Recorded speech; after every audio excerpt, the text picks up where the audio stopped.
10, 9, 8, 7, 6, 5, 4, 3, 2, 1.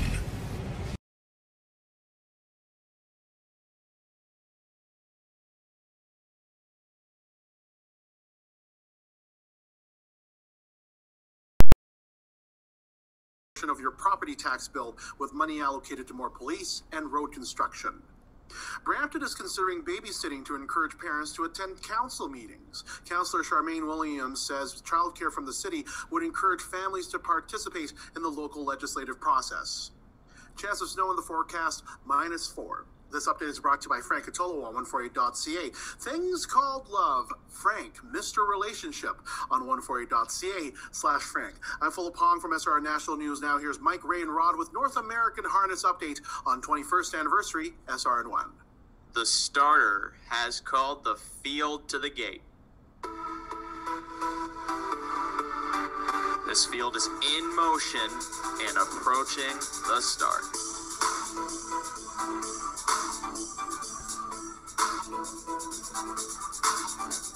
And they're off. And it's a battle into the first turn for control. The battle continues by the half and approaching the far turn. Stride for stride past the three-quarter pole and approaching the top of the stretch. And as they hit the top of the stretch, it's mission brief. Foiled again, Muscle Hill, Captain Treacherous, and Vegas Vacation. Lucky Jim, a rock and roll dance. Be a magician. Sebastian K approaches the line. Guccio is coming late, and as they hit the wire, it's too close to call. Now here's North American Harness Update on SRN1.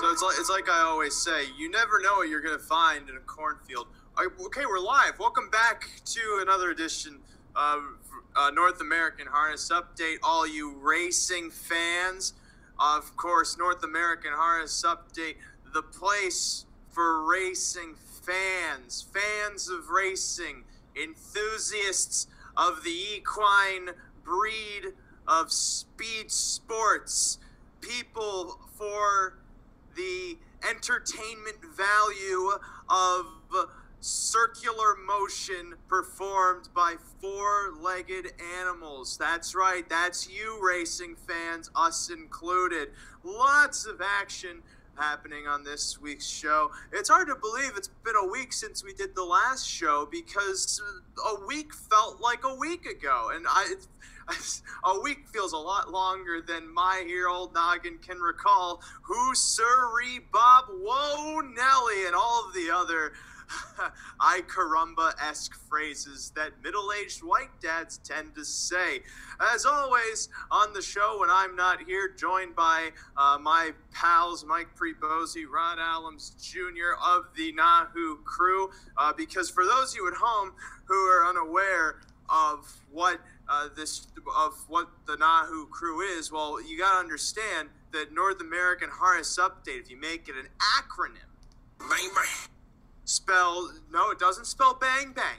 It spells NAHU because it's NAHU. And for everyone at home who doesn't know what an acronym is, it's an abbreviation of a phrase into letters that also spell out another phrase.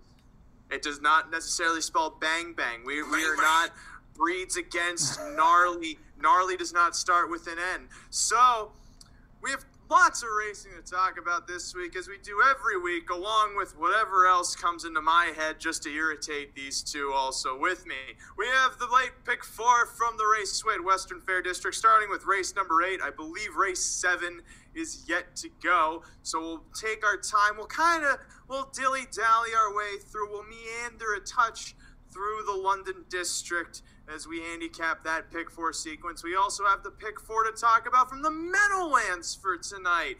Mr. East Rutherford, New Jersey himself. Meadowlands Racetrack is a $50,000 guaranteed pick 4, as they do every race night. They race Fridays and Saturdays. now's a good time for me to plug the fact that if you go to www.nahupicks.com, you can check out my analysis for the Meadowlands racetrack, and the 150th viewer of the website will earn a free pat on the back. So supplies are limited. Log on while you can. Record what number visitor you are and send it over to our database at the NAHU Picks P.O. Box 164020. That said, Mike Rivos Jr., I assume you guys are doing well. Judging by your silence, you must be thriving. Absolutely. I feel like the Godfather here with the cat hanging out, you know.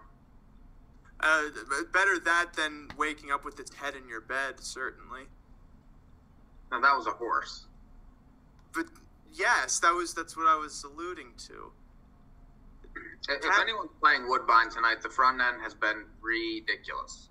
Well, I mean, what do you expect when it was 60 degrees for 2 days, then all of a sudden the weather decided, I want to take a break. It's been too warm. I want to chill out a touch. Because he's been doing a lot of work, Mr. Weather. Mr. Weather has been very diligent of his atmospheric duties. So it's been windy, it's been chilly. I'm wearing a jacket while I do this show, and I understand that's kind of a paradox just because of how hot I am already. It's because of the beard, though. It's definitely because of the beard. I've had this lifelong dream, gents. This lifelong dream of growing facial hair. No, let me finish, please. I've had this lifelong dream, and by lifelong, I mean probably I only have 5 years left, of just looking like a jazz musician. And I feel like I'm working my way there. I want to look like someone that you pass by and you go, I think he needs a warm meal. Right. I think so far I'm heading down the right track. I'm choosing a career in the arts, so certainly it's just going to kind of manifest naturally. And not only that, I also own tweed jackets. So anyone who's looking to give out warm meals, stop by my alley. It's outside of the Walmart on Dairy Boulevard. No, there's no Taco Bell anywhere in the proximity. That's a meal. That's a meal. That's not my point. My point is that the closest Taco Bell to my alleyway is like 20 blocks away on the other side of town. Why would you make me walk that far? I'm already so comfortable with my Wall Street Journal blanket and my beatbox cardboard bed. It's just don't make it inconvenient for me. Have it work for me. As now I have finally evolved into my final form, apparently. I have destroyed the concept of a mic stand. I have a steady mic now at this point, so this is going to be a lot of fun. Kind of like those, you remember those horses you had when you were kids that were just the stick with the horse head? What was that? Whose idea was it to just... That's called a hobby horse. But whose idea was it to make a horse broom? That's my question. It's nothing like actual, like there were those little toys that were kind of like cars, but they had horses. I had one of those growing up because I was a very feminine child. Is that how you learned to ride a stick? I drive automatic. I have no idea what you're talking about. My car has 6 settings: park, neutral, reverse, drive. 2. That's your car. It does not have a turret, unfortunately. I drive a 99. Those came with the 2000 models. I was just a year too late, a year too early, and $1 short. Ugh. But I'm going to tangle myself now. We have races to talk about, starting with the 8th race over at the Raceway. I hope people are watching the live feed right now on Facebook, which you can catch the video feed on our Facebook page, on Periscope, over on Twitter, on YouTube, on I don't know, Twitch.tv, on I don't think we're on Twitch anymore. On Perryland, We are on Twitch. We're on our Amazon Fire TV app as well. Yeah, we're on everywhere, but the most viewed website on the internet, Pornhub. So I feel like we're not doing something correct. We should probably work on hot teen gives steaming pics. I'm done with that bit. We would probably have to change the lineup here as far as people doing the show to do Pornhub. No, not necessarily. There's three of us really aren't going to pull that off. Well, there's definitely a niche for 3-on-3 action. The race 8 at London starts the pick 4 with what's it called? It's a race, a preferred 3 trot. That's what I was trying to think of. I was trying to think of the classification. I didn't really think of it. I just pulled it up on my computer device. $8,500 purse. Field of 7 or 6 going poster now with the scratch of the 3 EL Rock, which kind of bums me out because I liked EL Rock in this spot, but now I can't because he's not racing. However, there's still 6 going to gate. And Rod, I'm going to start off with you because according to my handy dandy little sheet of paper that I wrote down so I could act like I know what I'm talking about, you have 4 horses in the 6-horse field. Yeah, I'm 4 deep here. I'll start with the 1 Buckaroo. Colin Kelly jumps on, gets the rail, second start back off the layoff, had 2 pretty decent qualifiers. The one up in Charlottetown, was on a slow track, was against Pacers as well, so, I could excuse that, and came down to Flamborough, qualified well, and then raced in the preferred 2 over there, and just kind of sat there and never really moved. I thought it was a good start, a needed start, after missing a few months. Gets the rail again tonight and has early speed, so I expect him to be using that early speed in here to stay close. Maybe not be on the lead, but should be able to get a nice chirp up close. The 2 Sicario with Rob Shepard. This is a driver change here. This is likely the horse that's going to be on the lead. He's got a ton of early speed, and he can flat out fly off the gate. So if you look back, last time he faded late. He got a little bit tired because he did go pretty quick in that first half, and it got to him late. But I think if he can rate a little bit better tonight, he's got a big shot here. Once again, the 4, Let's Leave Him. Scott Coulter jumps on. I like this horse. You go way back in November. This horse raced here in the Russ race and absolutely crushed him in 201. Coming off that win at Mohawk last week, or 2 weeks ago, I should say, I like this horse. He's definitely a trip horse, but if he can get the right setup, he's got a shot. The price, I'm not sure what you're going to get there. I think he might take a little bit of money, but you're going to get over what Morning Line says there, I think. And then the 7, Holding On to Your Dreams, Hold On Tight to Your Dreams. 4-time winner last year, it's Moreau and Carroll. This horse is very hit or miss. Obviously, he's going to need some action up front because I don't see him leaving in here. I think he's going to duck and just sit in the back and wait for stuff to happen in front of him. If he does that, he's got a shot if they go a little bit up front, and he should be closing enough late to catch a couple horses. So I'm 1, 2, 4, and 7 there. Mike, you can simple it up a touch because you, Mr. Buckaroo, choose not to use Buckaroo.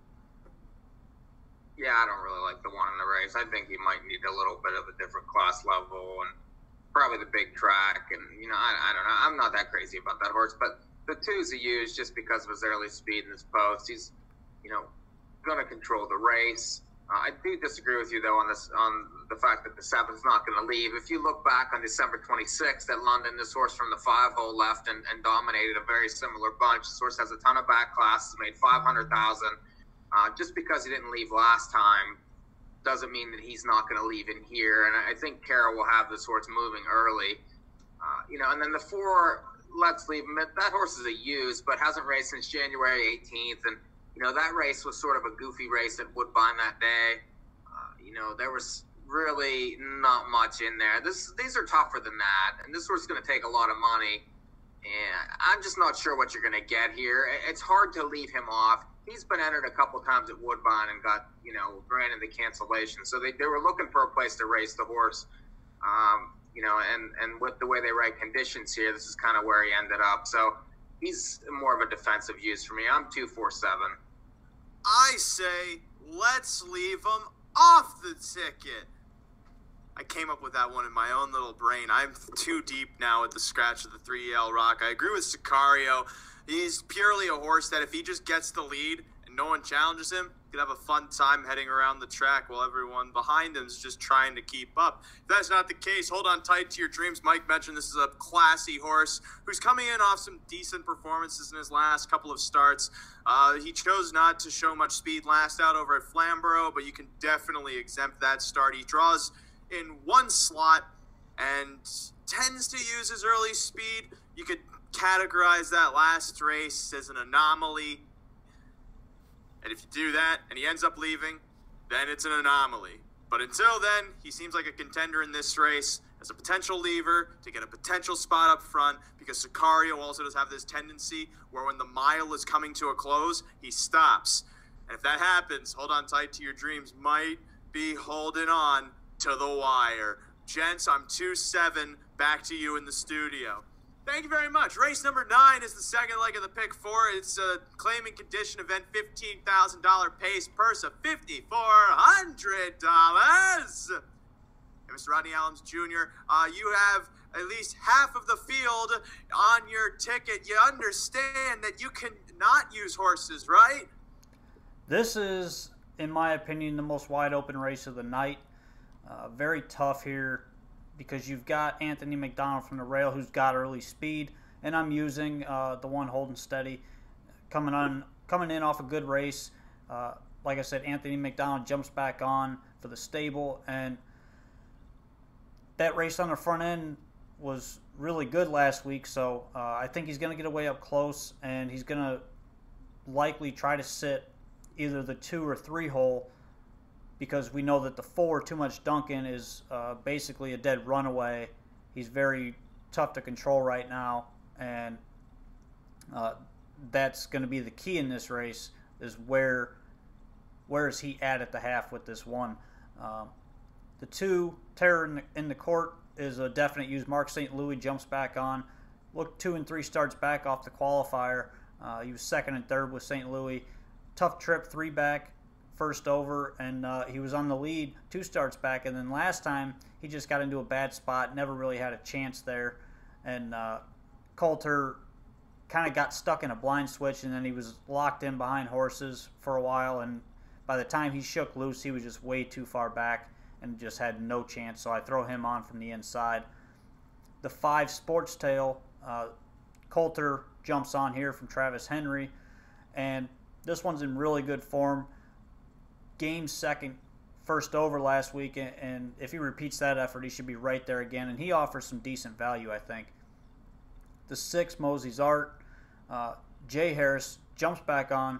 Look at the starts that Jay's driven this one. His last 2 were both wins at London, and he seems to really like this racetrack, so I see no reason not to have him on the ticket again. And then the 8, Stonebridge Guard, has been right there his last 4 starts. He's another one. He's going to look to get a nice trip up close from the 2nd tier spot. He had 9 wins last year, 2 already this year. He's as sharp as they come in this class, so I think he's a must play as well. He's going to be a little bit of a short price though. 1, 2, 5, 6, 8. That's a lot of Rod's voice saying things I agree with. Michael, though, I haven't heard your voice in a little while, and I'm sure there's also things I agree with you on this race. I'm 4 deep, but I don't like the inside ones, so I'm going to pitch the 1 and 2. I think the 4 is worth a use. Too Much Duncan. At 7 hole last time for Shepherd. Now gets Brett McDonald in the bike, has flash speed in the past, and whenever the horse gets brave on the front, can be good. Won 4 times last year. That was a tough race last time. Really no shot the way they went. I use that one. The 5's a use. Has been right there in this class. Did win from off the pace 3 back. The 6, like Rod said, gets Harris. He's the best thing going there right now. He's just been, winning races from all different spots, and, he's been very aggressive. I really like the way he's driving right now.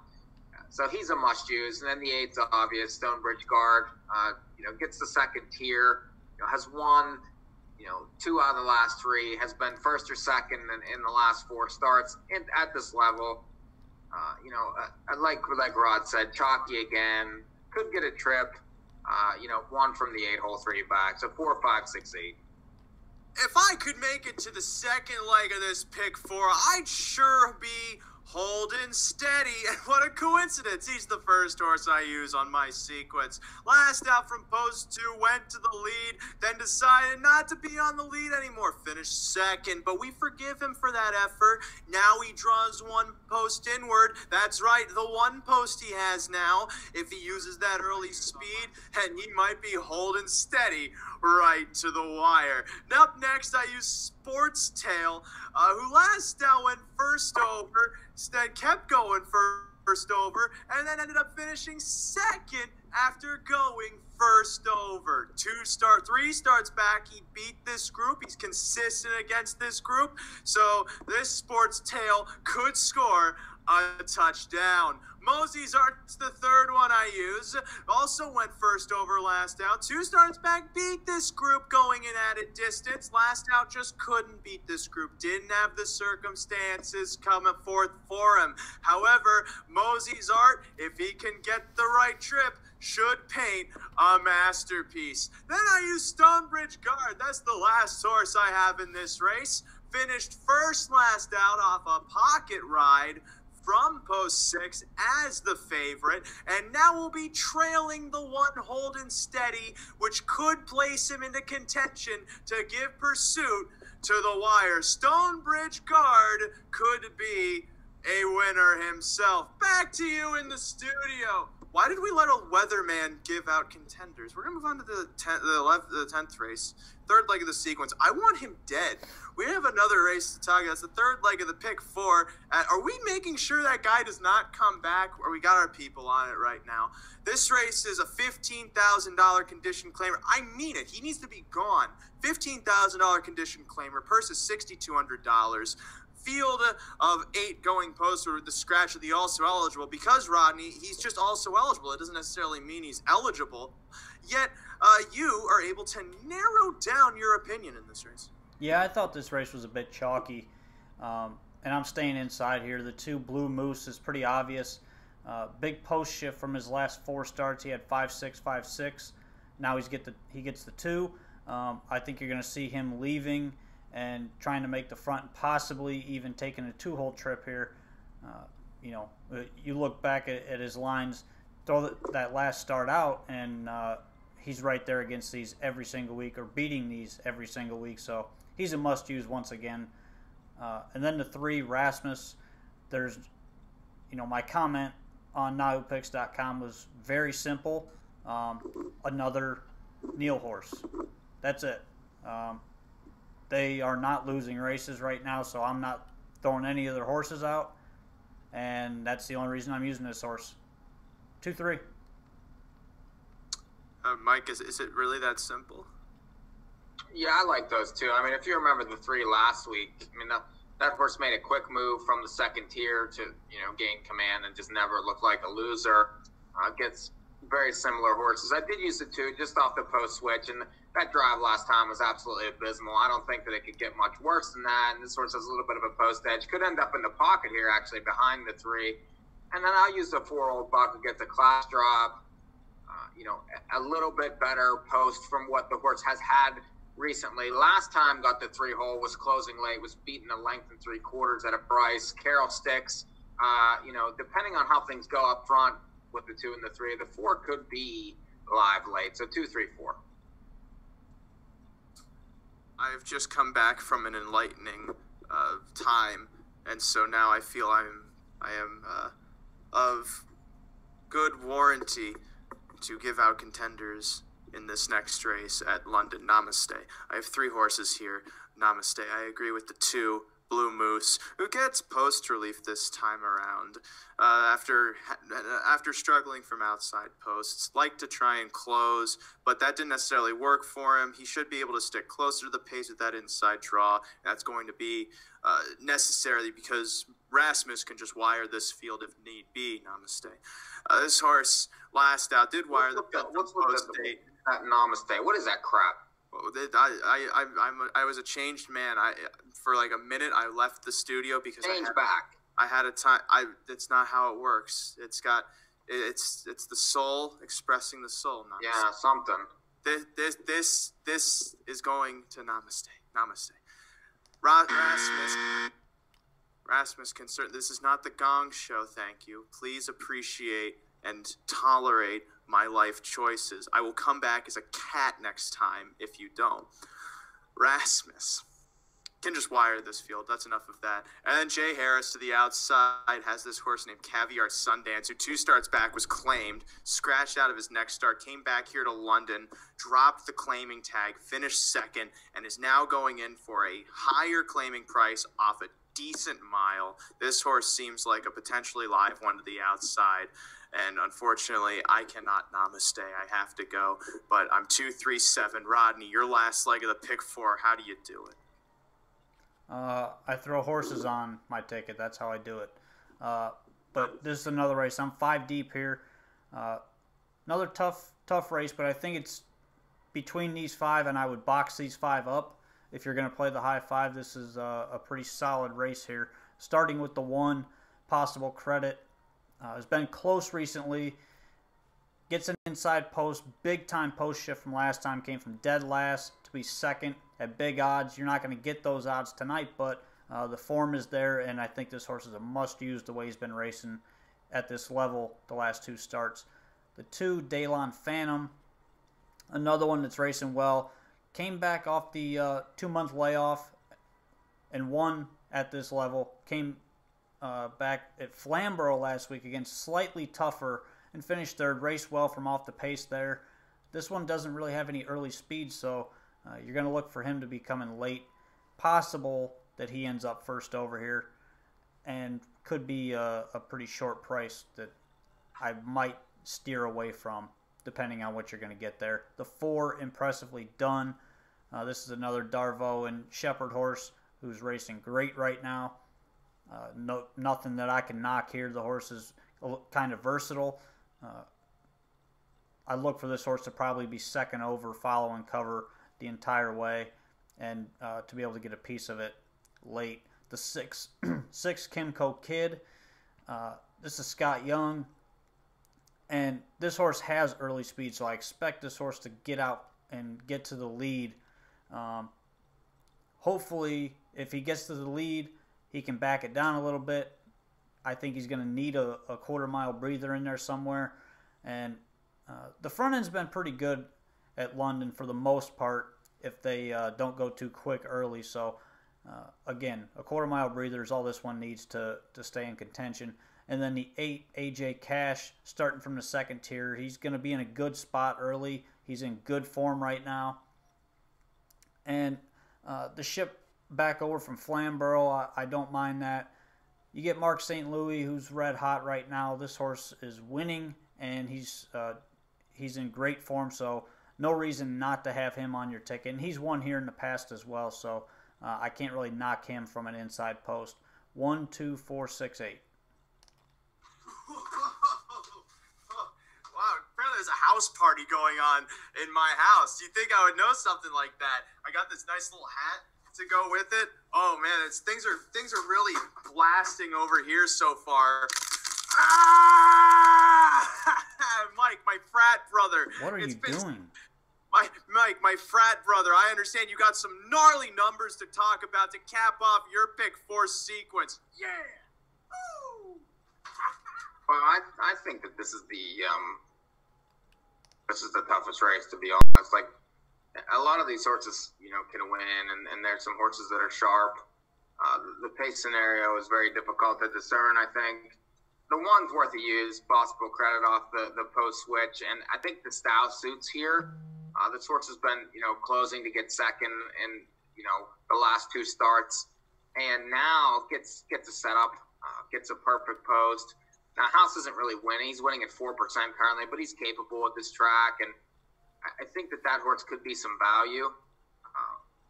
The 3, got to get me some of that. This is another one I think that gets a little bit of a setup in the race, and I know it's 1 for 44, but this horse should be close and benefit from a decent pace setup. And, another one that's going to be a price, I think, that's worth the use. The 5, West River Cindy, dropped from straight home as a 3 at Woodbine, which is extremely difficult. The Flamborough line 2-back isn't horrible. This horse is pace horse like, Glider Man, Avuncular, Hey Livy. Those are all way better than these horses. Gets Carroll, won 9 times last year. I think that you could use that one. And then the 8, AJ Cash. If you look, this horse's last 2 starts, that blowout at Flamborough for 15 claimers, win by 12. Then, was scratched here on the 25th of January. That's a judge's scratch. That could be anything. And then showed up at Flamborough on February 2nd, less than a week ago and won. Inside post, I'm curious to see what sort of trip this horse gets, but he's just too sharp for me to ignore, winning 3 out of the first 4 this year. So 1, 3, 5, 8. Oh, wow, weird times happening in this house. I think it must be haunted. Mike, those sound like some great numbers without a doubt. I, however, have numbers that are actually quite similar. I agree with the 1 possible credit in this final leg of this sequence. Gets that better draw. That's about it. I also used the 4. Impressively done. This one coming in off a decent race as the favorite, finishing 3rd last out. She gets a decent draw this time around. Is at 6, 7, 6, 7, 8 in her last 5 starts. None of those are really necessarily that great of posts, at least compared to the 4. There's like a little less ground she has to cover this time around. But she's also decent off a helmet, and if she ends up riding a helmet, then she could probably pull off that helmet and pull off the victory. I also used the 6, Kimco Kid, coming off a win. Brushed first over to the quarter, then led to the half, dueled to the 3/4, and put away everyone in the stretch drive to win at this level last out. Maybe it's going to be at a disadvantage from that outside post, but if he shows similar speed, he might have a decent chance again this time around. He tends to sit towards the front and races best off the front. By virtue of the 1 being in contention too, I also throw in the 8, AJ Cash, who could get into the race. In the event possible credit decides to leave the gate, which, I mean, he has the rail, he should. It's the waste of a rail if he doesn't go. But AJ Cash will definitely be trailing him, and this is one that's also good off a helmet. He's had the pocket last out and won at this level. 2 starts back, was claimed, so now he's making his 2nd start off the claim and looking for his 3rd win in a row. I'm 1, 4, 6, 8 in the last, which makes my ticket go as follows for 20 cents. I'm 2-7. Well, I'm actually 6 foot, but that's not the point. I'm 2-7 with 1, 5, 6, 8, with 2, 3, 7, with 1, 4, 6, 8. $19.20 for 20 cents. Mike, your ticket. 2, 4, 7 with 4, 5, 6, 8 with 2, 3, 4. With 1, 3, 5, 8, it's 28.80. I just played. Rodney. 1, 2, 4, 7 with 1, 2, 5, 6, 8 with 2, 3 with 1, 2, 4, 6, 8. It's $40 and it's in. Bang bang. $5,400 currently in the pool and growing! Exclamation point! Exclamation point! That's what it reads on the London feed over at the Western Fair Raceway District. Here's the board right now. 3 choices at 2-1 right now. Buckaroo, Sicario, and Let's Leave 'Em. Buckaroo taking a ton of play for some reason. I kind of thought he was going to take a bunch of play here. Well, I typically think horses that finish 7th should be the favorite in their next start.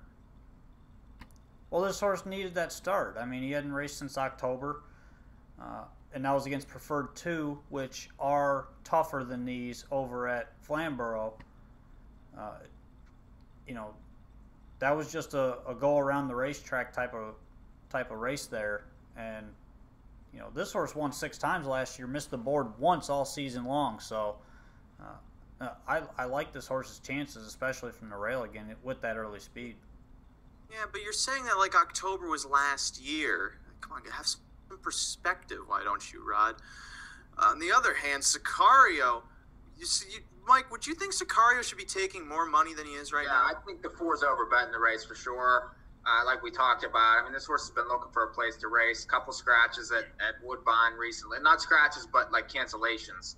So it's not really the horse's fault that they can't seem to find a race for it. They found this spot. Any Woodbine horse is going to take money here, especially off that last line. I don't think there's much value there. The problem with it, too, is occasionally he can blow up. So, I don't know. This isn't an easy race. I mean, and if you look at the board, you have, 3 horses between 9 to 5 and 3 to 1, and the other horses are sub 10 to 1. I mean, it's a very difficult race, I think, to figure out. There's a lot of value on the 7 in the race. 7 to 1. Yep. Who do you think a ton of value there. Who do you think I just bet in the race? I think it's a great bet. I mean, that's definitely, and I'm actually going to bet the horse too because there's a lot of value on that horse. But it's like I was once told, a great race caller, you can never tell which horse they bet. So when they come into the stretch and the 7 is not winning, I will be shouting only curse words. 5 seconds to go. They're lining up to the gate. 7 to 5 favorite. The 4, let's leave them. Second choice at 5 to 2. The 2, Sicario. As now let's leave him. Moves up to 3 to 2. Buckaroo to the inside. The third choice at 3 to 1. As now Sicario and Let's Leave Him co-favorites at 9 to 5. Scratch down to a field of 6. Circling into the stretch, in line, in behind for the 8th from London. Preferred 3 Tron at the start, and they're off. Avuncular is moving out for the top. Buckaroo pushes from the rail to try and take the pocket. Sicario's away 3rd as they line up single file behind. Avuncular is going to clear the advantage to the opening quarter. Buckaroo sits 2nd, a length and a half away. Gap of 2.5 to Sicario in 3rd. The favorite has a length and 3/4 ahead of Let's Leave Him in 4th. Off stride went Buckaroo from the pocket, so now Sicario inherits the 2-hole. Shepard pulling outside with that one to take control from Avuncular, heading to the opening quarter in 29 4/5. Circling the turn, Sicario, a neck ahead now of Avuncular to the inside, yielding into 2nd. Let's Leave Him sits 3rd, now 3 lengths off the lead. Back 4th comes Happy Holidays ahead of Hold On Tight to Your Dreams, who's about 4.5 from the front. Then Buckaroo's back on stride, capping out this field 7 lengths off the top, held by Sicario as he goes on to the half. 2 better than Avuncular 2nd, 1:01 the half time, 30-1 for that 2nd quarter. Sitting 3rd, Let's Leave Him, yet to make his move for Coulter. While on his back, Happy Holidays tracks from 4th, trying to flush that one out. Hold On Tight to Your Dreams, riding that one's helmet too, is now Let's Leave Him makes his move. He's lunging after Sicario, moving to 3/4. Happy Holidays catches cover 2nd over. Hold On Tight to Your Dreams gives pursuit 2 from the back, while Avuncular sits tight from the pocket. It's Sicario narrowly from Let's Leave Him to the outside, taking a nose ahead in 1:31.3. 30-3 for that 3rd quarter. Let's Leave Him with the advantage on Sicario. Avuncular's dropped back 2, while to the outside, Happy Holidays stalls. Hold On Tight to Your Dreams, then rolling from the back. They're homeward bound with Let's Leave Him taking the lead. Inside, Sicario's put away. Hold On Tight to Your Dreams rallying for 3rd, but Let's Leave Him has the jump on him. Let's Leave Him puts him in the dust. Sicario 2nd from Hold On Tight to Your Dreams in 2:02. Well, so much for that. 6-horse field. He got the trip. Bada bing, bada boom. Let's Leave Him. The drive on the 7, though, was just unacceptable. I mean, he never really, and then got stuck behind the dead 6. I mean, deserved a better fate there because the 2 was faltering. The 4 didn't blow him away necessarily, and then just the 7 just moved away too late in the race. So, I mean, it is what it is. That's a typical London-type race there. Meanwhile, race 7 at the Meadowlands is coming up in 0 minutes, which means soon enough, their pick 4 is going to get going. Starting with the 8th race. The 8th race brought to you by Purina Cat Chow. If you got a cat looking for a purrin, get Purina. This 8th race is Who's it brought to you by really, though? Can we get that right one time ever? I believe. Okay, this race, this next race at the Meadowlands is brought to you in part by Tricks. Silly rabbit, you can't trick me into giving you my kids. That's not the slogan, is it? That's a completely different. Okay, that's the Subway slogan. This next race is a filly in there. Field of 10 going postward. Now, I have my expert opinion because I am the self-ordained expert of the Meadowlands racetrack. However, start things off in this sequence, Mr. Rod J. Allington of Norwich. You, for some reason, have the exact numbers I do, and I'm ready to call a lawyer because that's just plagiarism. Well, you know, you call yourself the Meadowlands expert. I, too, do pretty well at the Meadowlands. So, I think we're all going to do pretty well in this pick 4. But starting here in the 8th race with the 2, how do you say that? Narcian Jewel. That's 2 pronunciated. The 2 horse, Billy Man, does start from the rail, so he's going to be firing and looking for that trip again. First over 2 weeks ago and won against a little bit lesser, but this is kind of a weak group for this class. A lot of horses not doing their best work right now in here, and I think this is one that is just going to benefit from an inside trip up close. So that's why I use this one at a big price. The 6th January, debuted in the U.S. last week and won a big trip first over. Had no reason to hang around late and just kept digging. Almost got there and beat another one that I'm using, the 7, Bedham Jackie, coming off 2 straight wins for Burke. This one moved first up and then cleared, right at the half, was already going down to the rail. So this is one that it's tough to throw off anything Burke's got right now because they're all winning, and Yannick has just been crushing at the Meadowlands recently with these Burke horses. No reason not to have this one on the ticket, I think, and you might get fair value there. And then the other one I use is the 8, Sea Swift Joy, second time Lasix for Tony Alagna, and it's the second start in the U.S. This is one that raced very well last week against tougher in this same class group, but the race itself was much tougher than what this one is tonight. I like the chances coming second start. The post is the only concern that I have, but if they can go a little bit fractions up front, maybe this one is going to pick up pieces late. And she's got a huge late kick and showed that in that very first start. So I am 2, 6, 7, 8 here. Now, Mike, you condense those numbers a touch and you use the obvious too. Yeah, I mean, I think that the 6 is going to get bet here in January. That we looked at this horse on the track last week, and the horse looked phenomenal. She raced very well, got beat an inch, deserved a little bit better fate for that effort, but that's all right. We'll be tighter now. Gets a post edge over some of the rivals in the race, and I think it's going to be very well manned. But you're not going to get 6-1. You might get 5-2 if you're lucky. The 7's usable, but for ticket purposes, I'm just going to use the 8, Sea Swift Joy, who raced very well. Another one, Invader from New Zealand, got Lasix, kicked 26-2 there, 20-1. The horse really wasn't, being bet in the race. That was a tough spot. This is easier, and is going to be very well meant here. And I would expect to be the favorite. It's going to take some beating. 6-8 to start. Narcian Jewel got shuffled out of contention last out, and that's not necessarily good when the final quarter is a pure sprint, and they did nothing but not sprint for most of the race. As such, Narcian Jewel ended up finishing 7th, chased horses home, didn't really gain too much ground, but lost to better horses like Diva's Image, who, if we remember last year, won the Golden Girls over at the Meadowlands.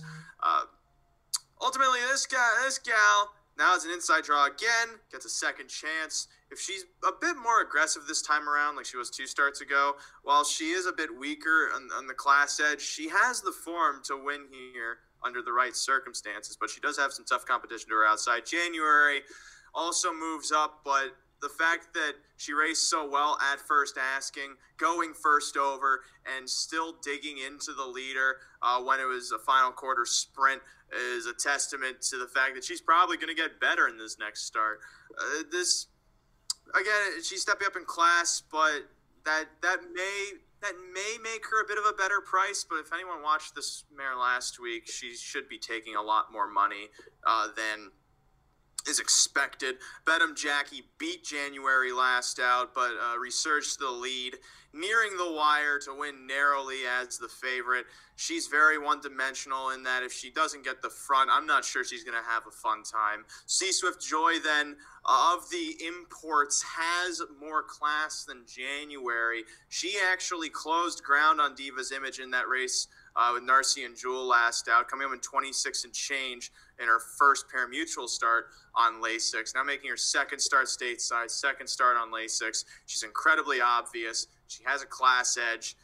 As such, she could be a darn tough mare. 2, 6, 7, 8 for me in that first leg. Second leg is the 9th race, a race which, if you go on to NAHUpicks.com and look at my analysis, I think is just a post race. I don't mean that like the race happens after the race. I mean that like it's a post position race because the form in here is awful.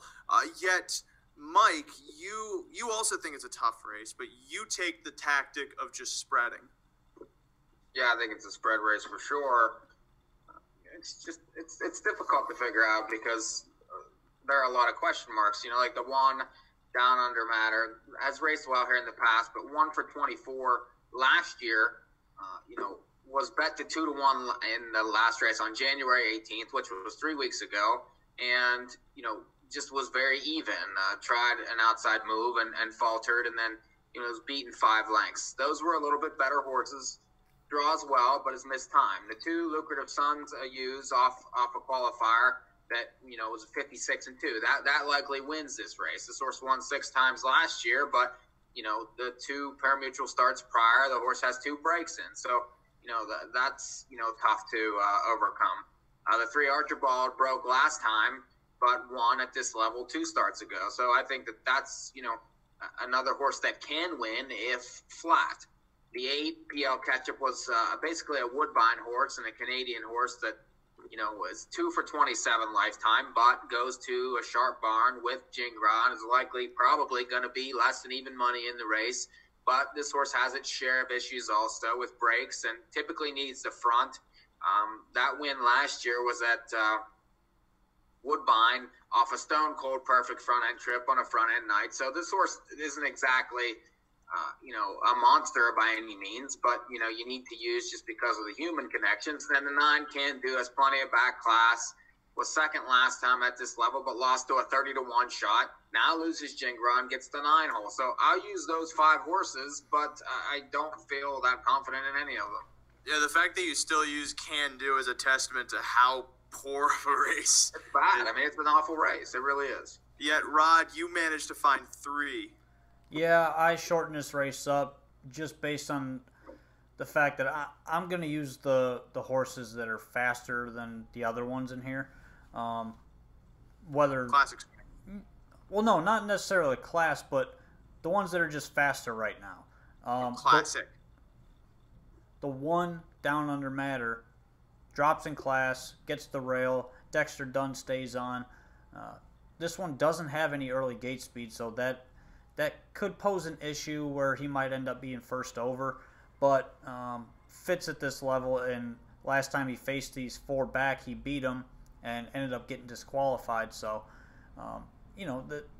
this horse definitely fits. I think he's going to take a little bit of money. The 2 lucrative Sun is obvious if you can look past the breaks. This horse is plenty fast enough. He's got a big late kick. Just needs to stay flat. That's the only key with this horse. I think he's going to be fair value in the pick 4 as well. And then the 8 PL Ketchup.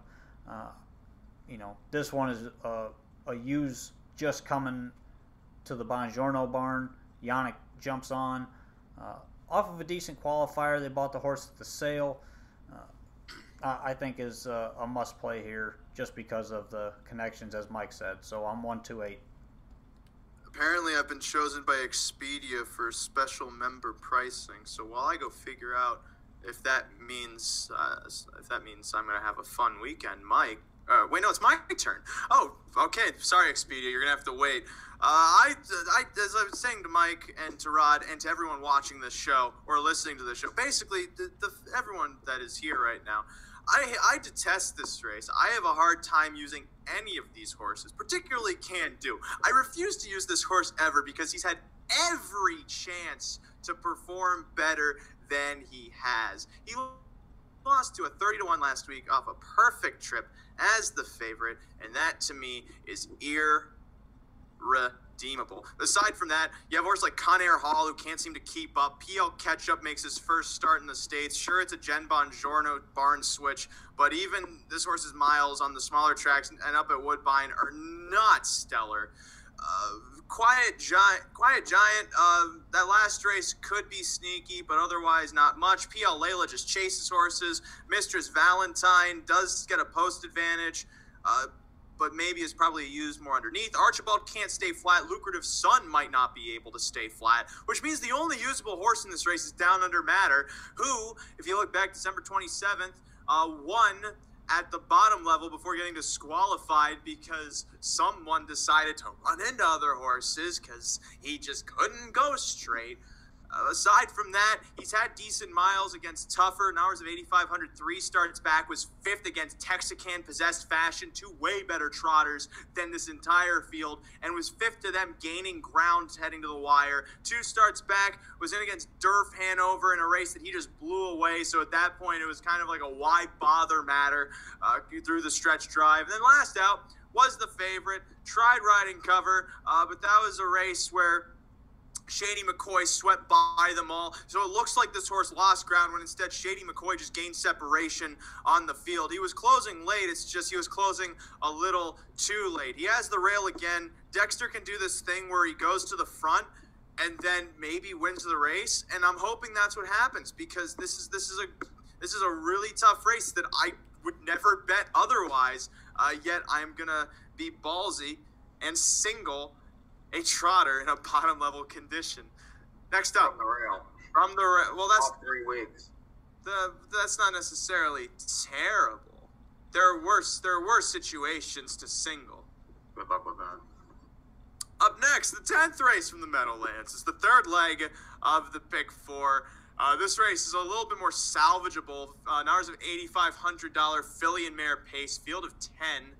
Going postward here. For you, Mr. Mikey P, this is again a spread. Spread again because I think it's difficult. The entries I use, for these connections, the straight one gets post relief and gets away from OK Heavenly. The 1A is second time Lasix, and gets a drop from the Meadows. That's basically the second highest level there at the Meadows. And the first race wasn't horrible. The big track should help this one. Raced well at Hoosier last year, so if that tells you anything, 7 wins. The 2 big Liz's on the way up the class ladder, but these aren't true numbers of 8,500 horses. Crushed 2 back, then had the 10-hole and just missed. 2 to 3, the Spinster, who's another use for me.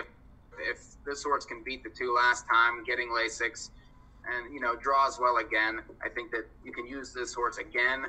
The 5 is an interesting long shot. Give Me Your Heart, who, has kicked 27-3, 27-4 last 2 from outside post. That was Bedham Jackie and, some better types. This horse is a legitimate numbers of 8,500 horse, basically racing in a numbers of 5,000 race. Now, if you look back to January 4th, when the horse did that, did win by a nose at 6-1. So 15-1 morning line, I think the horse is a use. And then the 6, Fancy Creek Jolene, dropped some numbers at 10,000 Yonkers, 8-hole last time, pitched that race. Prior to that, had the rail 2 back and nearly won. The horse has back class, won 5 times last year, likes a big track, has a mark at Hawthorne and raced well here earlier in the year. So I think that horse is also used. So 1, 2, 3, 5, 6. 1, 2, 3. Rod, I see some numbers that are like that on yours. Yeah, a couple of them. The ones I think are a must-play here. The Collifer horse, Stylish Beachwear, came from way back last time. Raced very well from that spot. I think moving inside, gets the rail tonight. You're going to see this horse much closer and, fits well at this level, I think. Just needs to get the right type of trip. The 1A also fits second-time Lasix, which is a big angle for me. Ships in from the Meadows and is curious. I'm curious to see what this horse does coming back to the big track. Raced well at Hoosier when Collifer had her back in the summer and fall.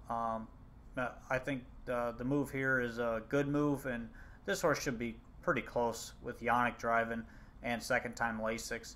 The 6, Fancy Creek Jolene. This is one, toss the last race from the 8-hole at Yonkers. Nobody ever wins from there.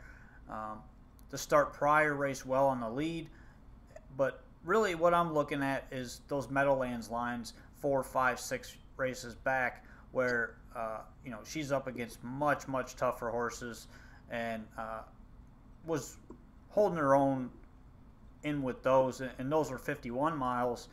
This race is probably only going to go in 54, 55.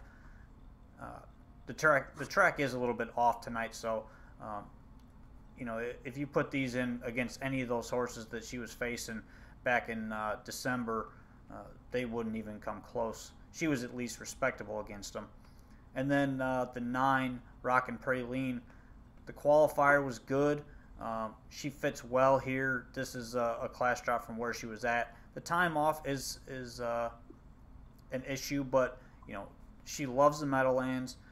She's got a tough spot to overcome, but I think this is a good spot for her to be good off of that little short layoff that she had there. So I'm going to use her anyways, just off that good qualifier. So I'm 1, 6, and 9.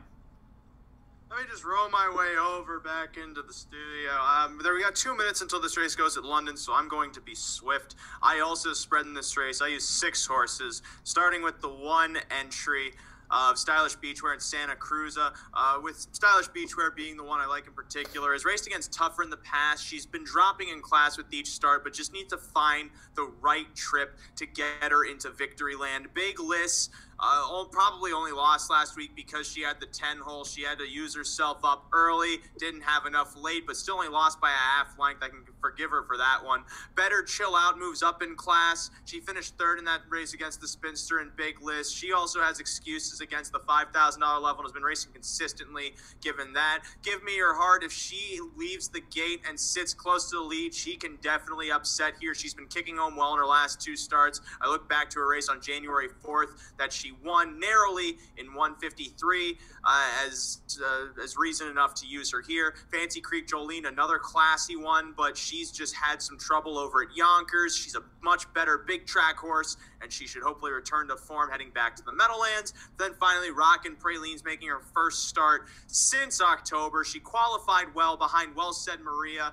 who unfortunately we can't really gauge her ability because she made a break when she came back on the card tonight. Nonetheless, Rockin' Praline has a ton of back class, raced well against tougher last year on this circuit, so definitely belongs. I'm 1, 2, 4, 5, 6, 9 in that race, and then I'm just 4, 9 in the final. The 11th, Casino Cutie, one that's been racing well in her last 2 starts, but Newcastle is the class, which we can cap our tickets after this race goes, because they're at 0 minutes of the Meadowlands. Are they parading yet over there? Not yet. Oh, okay, so I can talk more about that after this race from London as they are called to the gate. Mike is alive to the 4, 5, 6, and 8. Rod's alive to the 1, 2, 5, 6, and 8. So whichever horse crosses the wire, just assume that they're alive. A 7-5 favorite, now 9-5. The 6, Mosey's Art. Second choice at 5-2, the 5, Sports Tale. Third choice at 9-2, the 8, Stonebridge Card. Field of 8 in line, in behind, approaching the start. Now they're off. Mossy's Art leaves from the outside, as does Too Much Duncan from the center. Then Holden Steady to the inside is moving out for the top around the first turn. 3 abreast with Holden Steady. Holden by a half length. Outside, Too Much Duncan presses on, while Mossy's Art gets away in third, moving into that opening quarter ahead of Terror in the Court fourth. Stonebridge guards away fifth and ahead of 88 Fingers Louis sixth. They're then back to Sports Tale and Deluxe Sealster in the back of the pack, as it is a tango on top. Too Much Duncan gonna finally clear Holden Steady through a 27-4 opening quarter. Mossy's Art was stalking the top pair from third, but is now 3 lengths off the lead. Gap of 5.5, 6 lengths then to Terror in the Court racing fourth, ahead of Stonebridge Guard angling off the rail. Then from the back, moving up Sports Tale on cover with to the inside 88 Fingers Louis, and Deluxe Sealster still trails as they pass the half. It's Too Much Duncan slowing it to a 58-4 clip, but still 31 seconds that second panel. Out from third, Mossy's Art flushed first over, moving on to circuit 2, and is pursuing Too Much Duncan towards the top. Holden Steady locked in. McDonald finds room to tip out on cover 2. Terror in the Court now angles 3 high. Then from the back, Sports Tale tracks that one, but Mossy's Art has brushed past and kicked to a 2.5 length lead on Holden Steady second. Outside, Terror in the Court carried wide, Sports Tale wider, with Stonebridge Guard splitting horses as they pass 3 quarters in 1:29-1. 30-2 that third quarter. Mossy's Art with the advantage by about 4.5. From the back, lunging late comes Sports Tale with in between horses Terror in the Court, Holden Steady towards the rail, but Mossy's Art has them put away into the final 16th. Leads here by a wide margin, and Mossy's Art gonna mosey onto the wire. Sports Tale second, Stonebridge Guard third. Final time, 2 minutes, 4/5. Okay, so the 6 ends up going off. Well, not was she ended up the favorite? His odds went up nearing post time, but nonetheless, Mike and Rod move on in the pick 4 sequence over at the Raceway Western Fair District.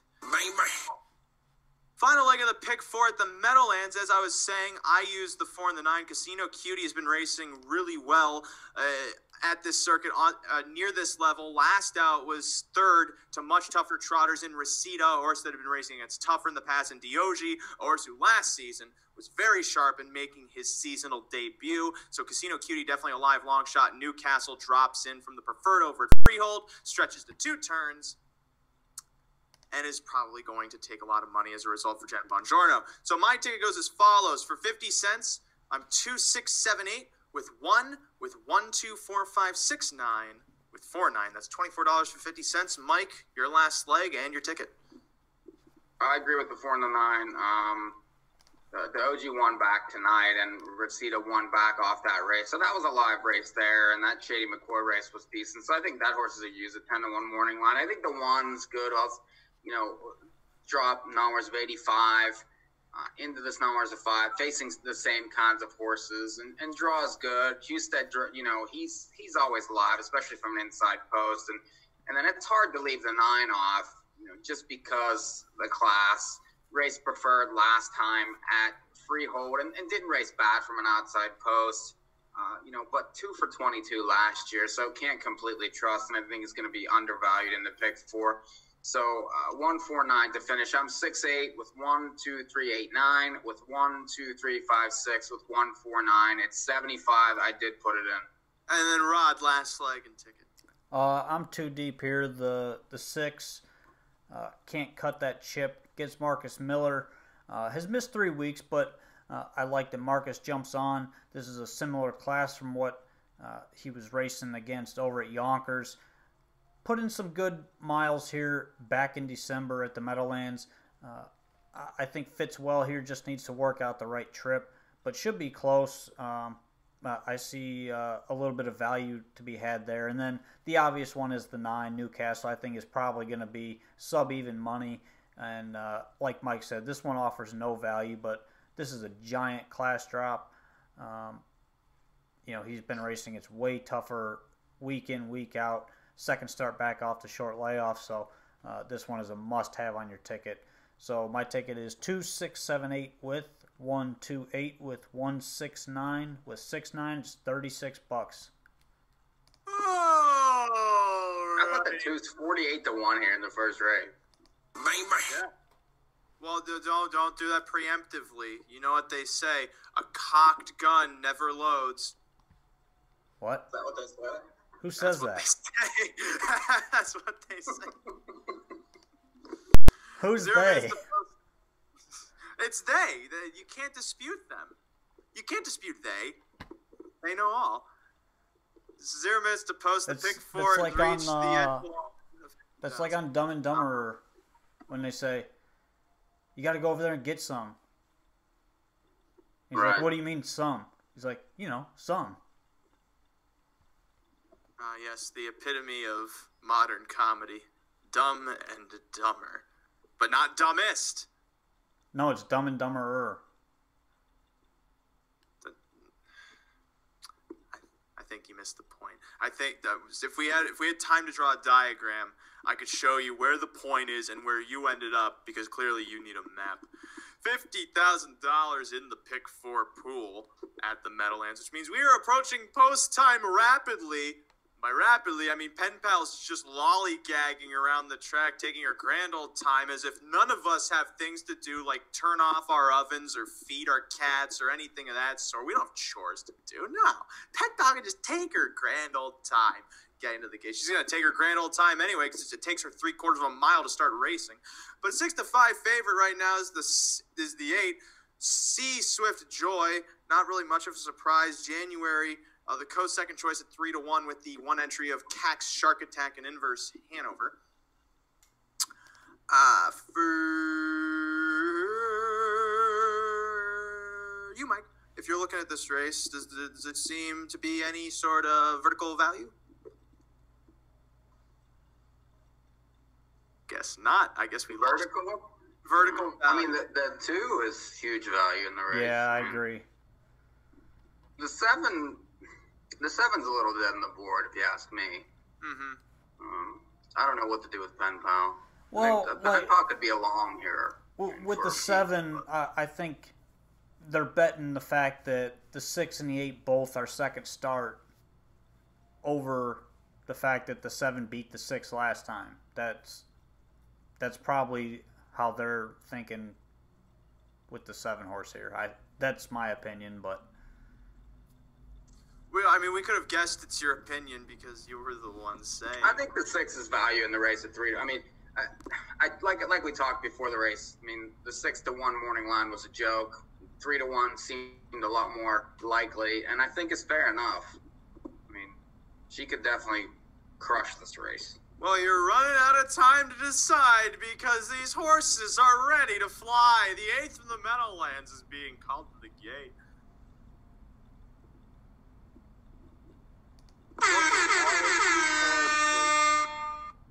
There are so many legs on screen, I cannot fathom it. 7-5 on C Swift Joy. 3-1 on the entry of Cax, Shark Attack, and Inverse Hanover. Also 3-1. The 6th January. Field of 10. In line, in behind, in motion, and approaching the start for the 8th. From the Meadowlands. This field is now at the start, and they're off. Inverse Hanover pushes out for the top, as does January in tandem from the center. Cax Card Shark pushes 2 from the inside with Narcian Jewel protecting position heading to the first turn. January barrels towards the lead. Cax Shark Attack takes pocket. The stablemate Inverse Hanover's parked out as Narcian Jewel sits 4th, and Bedham Jackie's on cover. As they move on to the first panel, C Swift Joy is 3rd up in this early flow. Juxta Cowgirl sits towards the fence. Then it's Bring Me Diamonds back to Royal Knockout, and Pen Pal in her usual spot trails this field as they pass the quarter in 28-2.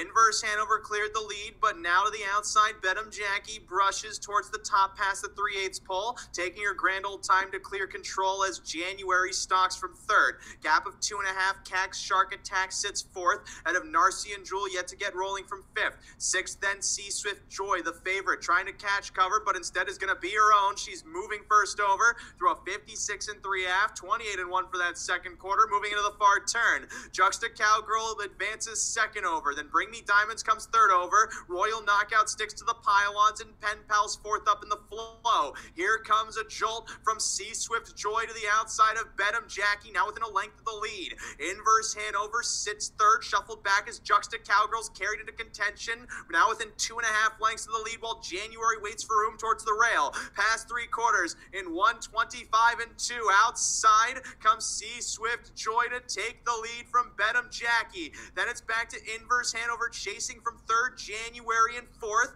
From the back, Pen Pal rolling too late, but Bedham Jackie resurgent once more in this final 16th. Sea Swift Joy trying to get by, but Bedham Jackie resumptuous again. Sea Swift Joy could not get past, settles for second. From January, maybe holding third from Inverse Hanover. Bedham Jackie in 1:53-2. Baby. All right. Rod and I alive in this pick four. Bedham, why did she do that? That's such a weird characteristic of a horse. She looked... What was Marcus doing there? Well, they started sprinting around about halfway around that turn, and I think it kind of caught those guys off guard sitting in the hole. Yeah. Because, again, he was loaded late again. And just, I don't know. Well, that was a quick jolt of speed on the front end from both of those horses, because they took off sprinting there for about a quarter mile, and then that last eighth, Bedham Jackie just found a little bit more. That's 2 times she's done that now. Yeah. 7-8-6-1A, the top 4 over at the Meadowlands. We're going to take a time out because we've been bad boys. When we come back here on the show, we'll continue with coverage of the late pick 4 from London. We'll continue with the coverage of the pick 4 from the Meadowlands. And then we'll have Russ Adams from Rosecroft joining us to talk pick 3 action from Rosecroft for Sunday. And that's coming up in the second hour of this show that we've already entered because of how post times work. More North American Harness Update coming up after a message from our sponsors.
trucks with prices that are easily half of market value.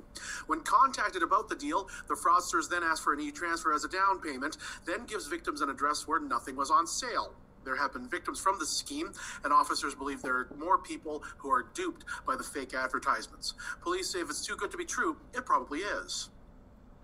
York Region property tax is set to go up this year. York Region Council is debating an increase of 3.37% on the regional portion of your property tax bill, with money allocated to more police officers and for road construction. Council rejected a tax increase for roads just before the municipal election last year. The increase could cost as low as $43 in Dordina, up to $95 in King Township. Brampton is considering babysitting to encourage parents to attend council meetings. The suggestion was made by Councillor Charmaine Williams, representing Wards 7 and 8. Williams says childcare from the city would encourage families to participate in the local legislative process. City staff say the decision could cost $38,000 or $1,000 a meeting. Councillor Gurpreet Dillon, serving Wards 9 and 10, says he's never heard of people not being able to attend city council meetings because of a lack of child-minding options. Chance of snow in the forecast, -4. I'll have more updates on SRN1. For now, I'm Philip Hahn. Thank you, Phil, and welcome back to more Trigger Warning with Killer Mike. I'm Killer Mike, joined here by Mike Prebozy, Rod Allums Jr. Boys, I just had a splendid time during the breaks. You ever have a sneeze so hard you feel like all of the sin was drained out of you? That's what happened to me. It was resounding. It was evangelical, and I feel reborn. I'm not you guys. I'm sure having as great of a time. It was incredible. Oh my God. When we last left off, Mike and Rod are live in the Pick 4 over at London, which has the third leg going in approximately 1 minute. I say approximately because if you add on post-track, it's going to go off on Thursday. The Meadowlands has the second leg of their Pick 4 going in approximately 4 minutes. And Rod and I are alive in that sequence. I'm alive to solely. I'm not because I'm dumb. Mike's ticket, unfortunately, we did not label that he was apparently dumb. Had we done that before, there might have been some hope for your numbers, but I'll take that into consideration. I'll try. Commercial's playing on the Meadowlands right now. Oh, the one where I don't have facial hair. It's like a new commercial, but that's going to be hard to top that commercial. We need ideas. So if anybody has ideas, let us know. Yeah, because clearly I have none. My idea was that I would get a mask that would make me look like Jim Carrey, and then I would just do the same commercial but as Jim Carrey. I don't know. It'd be hard to top. I mean, that was a good commercial. Yes, because it's so much easier to look back to the past than look towards the future, because the future's over there and it's dark outside. That means it's not bright, but luckily many guidance counselors have told me not only I'm a good looking boy, but also I'm a bright boy, and that those two put together make me indestructible. Probably most of them male. I'm not sure what the hat has to do with anything. I've always said that. I've always said that if a gay man thinks I look good, then I must really look good. That's just fact at this point, because they I'm really. not sure why you would say that. I don't know why that's wrong, because that's the case. They got a sense of style, and if they dig my style, then clearly I'm doing something right. Gay! Okay, so while I call up three guys to blow, let's talk about. Wow. That escalated quickly. That deserves another. Do we have Russ Adams? Can we get Russ Adams on here shortly? Yes. I was trying to change the subject. No, we're getting. What do you mean? I just openly said you guys are in Openly. We have this race in London parading right now. Even money favored the 3 Rasmus. Blue Moose, to his insides, the second choice at 3-1. Third choice then at 6-1 is the 4 Old Buck. Can you believe I'm an award-winning personality in the sport after the second hour? I should be put in jail. So this race, Mike is alive too, according to my cheat sheet. Which you're not supposed to recognize that you have a cheat sheet, but at this point I'm tired. I'm breaking the fourth wall because it's what I want to do. Mike is alive to the 2, 3, and 4. So you got 3-1, 6-5, and 6-1, and then Rod is alive to the 2 and 3 at 3-1 and 6-5.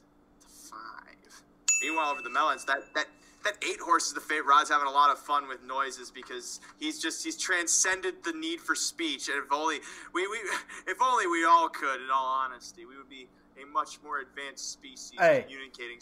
Listen. In grunt. The hashtag Bang Bang has had over 500 tweets today. Are they all related to NAHU? Really? No, but about 50 of them are. And according to my math, that's less than 1%. 50 out of 500 is not less than 1%. Rod, we don't hire you for your math skills. It's okay. You probably should. You can admit defeat once in a while. Because we have 2 minutes to go until this next race. Can we get the 4 at London, maybe? That'd be good. At 10-1, let's find out. It's because I'm such an expert in harness racing that I'm not alive in this pick 4 at London, but I could tell you whether or not this 4 is going to win. And no. Sure we can. How? Explain. Trip in this race. He just went from 10-1 to 4-1 in 1 click. Somebody just bet him. Yeah, you. Wasn't me. I see that last race. That last race, he had a bit more late trot, but also they went to the half in a minute. And I don't know how the pace is going to set up in this race. So maybe he kicked home well because he had the benefit of the slower first half, or maybe he's improving. It's hard to tell. 4-1 seems a little low for me, but you know what? That's the best for your pick 4, Mikey. So I'll root for it.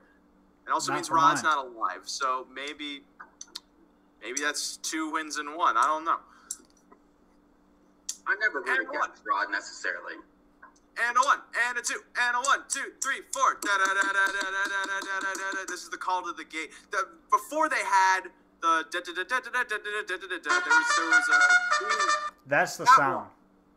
Before they had that one, there was this nationwide contest of what should be the national call to post song. And so all of these bands from like Pantera on to Frank Sinatra submitted these melodies for the horses to call up to the gate. Frank Sinatra's was a little too smooth.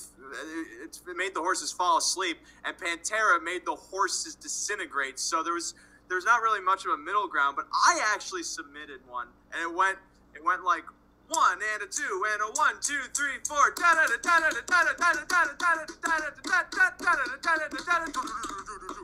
we call the race at London?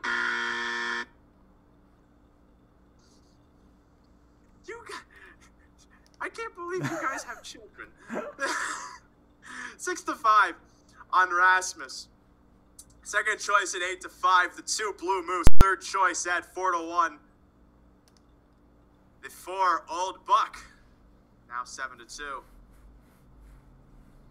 Now 9-2. As this field from London is in line, in behind at the start of their off. Eastbound Eddie moving for the top. As Rasmus moves 2 towards the inside. 4 across into the first turn. Rasmus rolls towards the lead. Statement going to take the pocket as Eastbound Eddie progresses wide of Caviar Sundance, now dropping back outside of Blue Moose, taking the 4th spot. American Sniper then races 6th, back to Old Buck as they move on to that opening quarter. In front here now, Eastbound Eddie has the lead briefly. St. Louis back outside to retake with Rasmus. Caviar Sundance is moving up to now to be second past the 29-second opening quarter. Statement sits 4th. Blue Moose angles to the outside, then from 5th ahead of American Sniper 6th. There then back to Old Buck and Big Joe Dobby in the back of the field. Jay Harris cannot clear with Caviar Sundance as Rasmus keeps that one out to dry. It's back to Eastbound Eddie 2 lengths behind 3rd through a 58 4.5, 29 4 that second quarter. The tempo continues.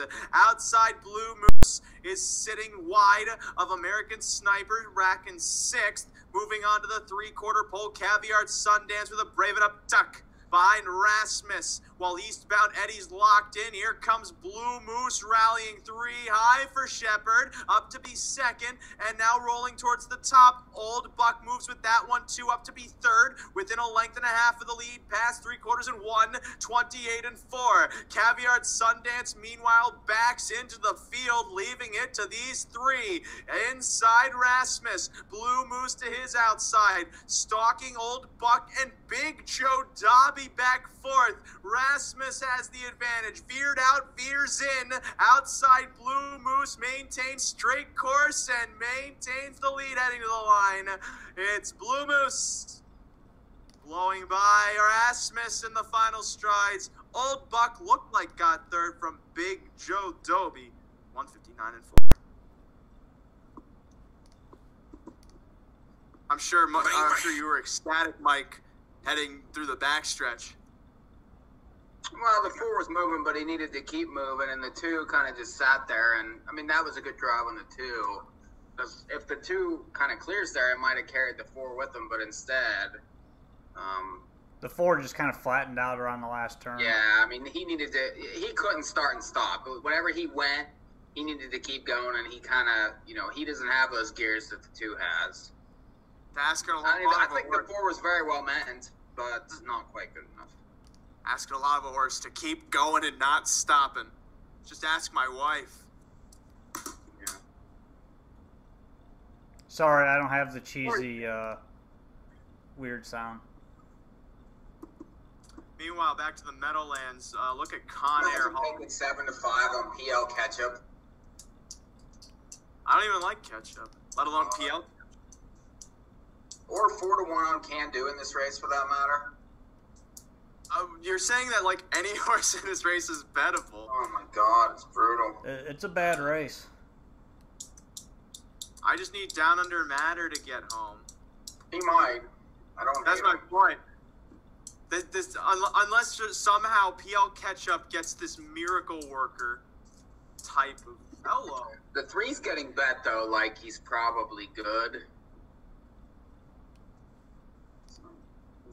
I thought I saw a ghost.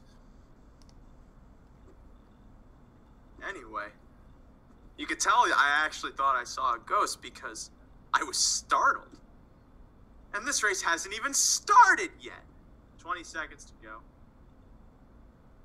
Really, I can't do... I'd be really upset if Can Do won this race. Because this is a horse for weeks I have just been so disappointed in. And there's no sign that he should be on the up and up. And the fact that he's 7 to 2, it's a massive underlay. Every horse in this race is an underlay. I would say like bringing a goat and put Yannick and Bongiorno on the program, and the horse would be 6 to 5. Yeah. Like the only horse I could see people actually like to justify betting might be the 2, and maybe. Yeah, I mean I can see the 2 in the race. I can see the 3 in the race too. I can see 10 horses in this race because they're all lining up. 6 to 5 on PL Ketchup. 4 to 1 then on Down Under Matter to the inside. Can Do to the outside. 4th choice at 5 to 1. The 3, Archibald. Field of 10 in line, in behind. Approaching the start, and it's off and a trotting. PL Ketchup, the favorite, pushes out for position while Quiet Giant leaves two from the center. Getting away from the inside, Mistress Valentine to the cones around the first turn. PL Layla floats away. A wide of Down Under Matter now securing fourth. Can Do's back sixth. Ahead of Lucrative Sun trying to get to the cones. Wide of Archibald with Screaming Conway second to last and Con Air all in the back of the pack. PL Ketchup clears control to a 28-1 opening quarter, sitting pocket now to the backstretch. Quiet Giant from second. Third away, Mistress Valentine from Down Under Matter sitting fourth. PL Layla's then back fifth, about 5.5 lengths off the lead. Can Do tracks that one sixth. Lucrative Sun's off the rail from seventh, jonesing for cover. Wide of Archibald sneaking up the pylons. Screaming Conway's in the flow two, now third over as Can Do vacates the pylons, then to the back. Con Air Hall remains the trailer. Past the half, 57-1 at 29 seconds. Second quarter for PL Ketchup, leading to the far turn. He's high-strung, leads by 2 from Quiet Giant second. Mistress Valentine locked in third as now Can Do begins his march uncovered towards the top. Down Under Matter shuffled back to the inside of Lucrative Sun, locking him in. PL Layla has room to enter the flow. Does so third over with Screaming Conway, 2 from the back, and Con Air Hall flying from the rear, but they have to catch PL Ketchup past 3 quarters at 126-2. Seems to have him put away here. PL Ketchup ahead by 2.5, 3 lengths from Quiet Giant, retreating. Inside comes Mistress Valentine towards the center. Lucrative Sun gains ground as now the backfield livens. PL Ketchup shortening in stride, needs the line. Lucrative Sun looms closer with Down Under Matter shooting up the inside and Screaming Conway rallying late. Lucrative Sun ahead. Archibald late on the scene, but Lucrative Sun holds on at the wire, lunges past PL Ketchup to take it. Archibald second, Screaming Conway third, and 157-3. Of course, I have Lucrative Sun on the website, but I'm too stubborn to use anyone else in that race. Because you have to look at the world pace for these London Pick 4s. That race was a mess. Well, no, Yannick drove the 8 like that. The horse was actually a decent horse, but then the horse remembered who it was around the 16th hole. Yeah. The horse thought he was muscles yanking all the second. It's like, oh no, I'm a 5 claimer. Anyway, look at these London Pick 4 will pays. Wow, they're good. Look at the 3. I have the 3. I have 5 of them here. The 3's $4,900 for 20 cents. Yeah, that's large. Wow. Like, stranger things have happened. Mike's got the 1, 3, 5, and 8. The 1 for 169. The 3 for 5,000. The 5 for 288, and then the 8 for 56. I mean, they can't all be winners. No, but that 3 is massive. This is a $28 ticket. Yeah, I want to say that's so for $1 billion, but apparently nobody's punching my ticket. Maybe for the best. Well, I'm live to 5 horses here. I'm live to 1, 2, 4, 6, and 8. Apparently they're all punching Rod's tickets because those are the low 5. No. By the looks of it. Oh yeah, they are actually. Yeah. By the looks of it, Mike, you may have either the only ticket or one of 2 tickets left. Yeah, I think I have the only ticket. To that horse. Yeah. Let me check the pool. Yeah, that would be the only ticket. Counting takeout. Yeah, Mike is live to the only ticket to the 3 horse. Listen, how convenient. The horse is 1 for 48, but you don't know. Tonight might be the night. I mean, let's make this horse the best freaking horse to ever race. Well, hey, listen. For $7 to be alive for 5,000, I'll take that all day. Mm-hmm. I don't, I'm good with that. Because long shots win all the time. Crazy stuff happens. This horse is only 13-1. Well, Nancy Hubbard is watching the show right now, so might be the good luck charm there. Let's go. Who else is watching the show? Give us names. There's a bunch of people. And addresses. Dan Kahn. You got to be thinking that I am a genius if I hit this ticket. And if you don't, we're going to think you're a nincompoop. No. One time with the 3. How about the 1? The 1 works. How about the? Well, okay, I'll take the. But Rod, I mean, come on. If you were alive for 5,000, I'd be rooting for you. Yeah, I'm not saying I want the horse to lose. If I get beat, then the 3's the only one that I think has a shot to beat me, and that would be the only one I hope would beat me. I have no opinion, but go, Mike. Thanks. Do we have run that anywhere? Rush should be coming on any minute now. People watching Dan Kahn. Sending texts and stuff. What's going on? Is he coming? Yeah. Shout out to some viewers watching: Nancy Hubbard, Missy Perbosi, Dan Kahn, Al Nash, Michael Carter. Just to name a few there. I'm sure there's and everyone others. not watching, which includes Pope Francis, the guy from Cheers, that one. You know the one I'm talking about. Kelsey Grammer. Now I'm just thinking of people who are on Cheers. Those are the only people I know on Cheers, apparently, because I've run out. Greg from next door, he's not watching. We could go on and on here. But shout out to all of them. Charlie Carden, who's watching the show right now, just hit the exacta at the Meadowlands. Nice. That deserves a little. Bang, bang. That was an $112. How about a dime super? There was 2,000 huge. for a dime. Yeah, Screaming Conway was like what, 90 to 1? That's big. That's crazy. $1 try there is $7,500. Wow. Look at that race and tell me how the 10 gets involved. Unless you just like bet pure chaos. Well, but I mean, you know, we talked about it before the race. We really didn't like the 8 and the 9 in the race, even though we used defensively and tickets. The 2 and the 3 are very havable. Mm-hmm. And then, I mean, anything can run third. That's the thing is on my analysis at NAHUpicks.com, I wrote that it's a post race. The only thing is that Down Under Matter didn't get the trip, but the 2 and the 3 got the jump on everyone. As we have a new guest on our show every week now, who's just now joining us, Russ Adams, a Hanover Hustler, doing our analysis. Also a stealing. He's doing our analysis over at Rosecroft for us. Russ, what's going on? Not too much. You guys ready for my my sunglasses? I guess these are not sunglasses, but I'm guessing these are racing goggles. Oh, he's got this for suspense. Oh my lord! Here we go.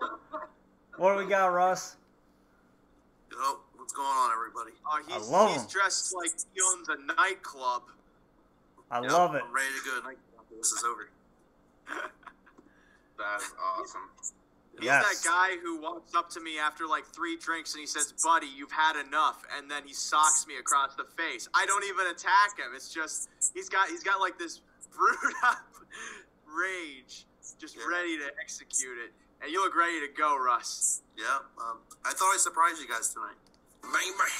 That's what I think it was enough of a surprise. I thought you were a ceiling, so the fact that you also have those glasses is just I'm dumbfounded. You didn't see that one coming, did you? No. And I have glasses myself for that reason. Yep. I right now, all I can see is blue. So. Really? Because all I can see is dolphins, but I think that's because whatever I took is just kicking in. Russ. Gotcha. Russ. I'm an award-winning personality, by the way. Russ. Well, you're talking to the hustler here, so. That's true. And he sure is dressed like one. Russ, for those of you who are unfamiliar, the Hanover Hustler over at Rosecroft Raceway. He's now become a contributor over at NAHUpicks.com. Wednesday night was your first night of analysis. A little chalky on the first night, but you did really well from what I heard. Yeah, it wasn't too bad. It was these horses hadn't qualified in a couple months. A lot of them didn't take advantage of the qualifiers because if you race in Rosecroft in December, you don't have to come back and qualify. So a lot of these horsemen did not decide to qualify. So it made my job a little harder to handicap these races. And a lot of these tracks, these horses are forced to qualify. At Rosecroft, you don't. Why? I don't know, but it can make a handicapper's worst nightmare sometimes. So we got through it, but Sunday's going to bring you a lot of the same thing because horses are coming off a 7-week layoff, and you got horses coming from Dover that haven't raced well, you got horses coming from other tracks and all that stuff. So it could be very tricky for the first week or two, and then it's smooth sailing from there. Well, yeah, I'm looking at this first race of the pick 3, which starts with race number 4. By the way, Sunday at Rosecroft, post time, I believe, is 4:40 p.m. That is correct, sir. Ah, I love being correct. It's better than being incorrect or wrong, dare I say. Oh, before we start that pick 4, if you get Patrick Keach to win, I will applaud you. Listen, I got a shot here for 5,000. I can scoop this pool. I You hope never you know. do. They could all hook wheels on the front, and he goes by. It happens. Yeah, You can get 81 shots at the Meadowlands. I can get this horse. I hope so. I've watched Western Fair for 7 years. I've never seen him win a race. Well, tonight's the night. I hope.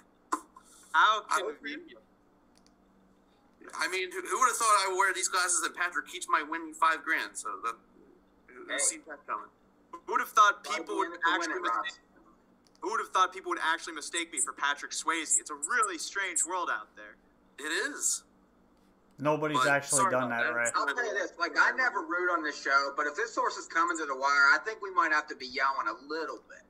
And then No, if he does win after the race, you have to go.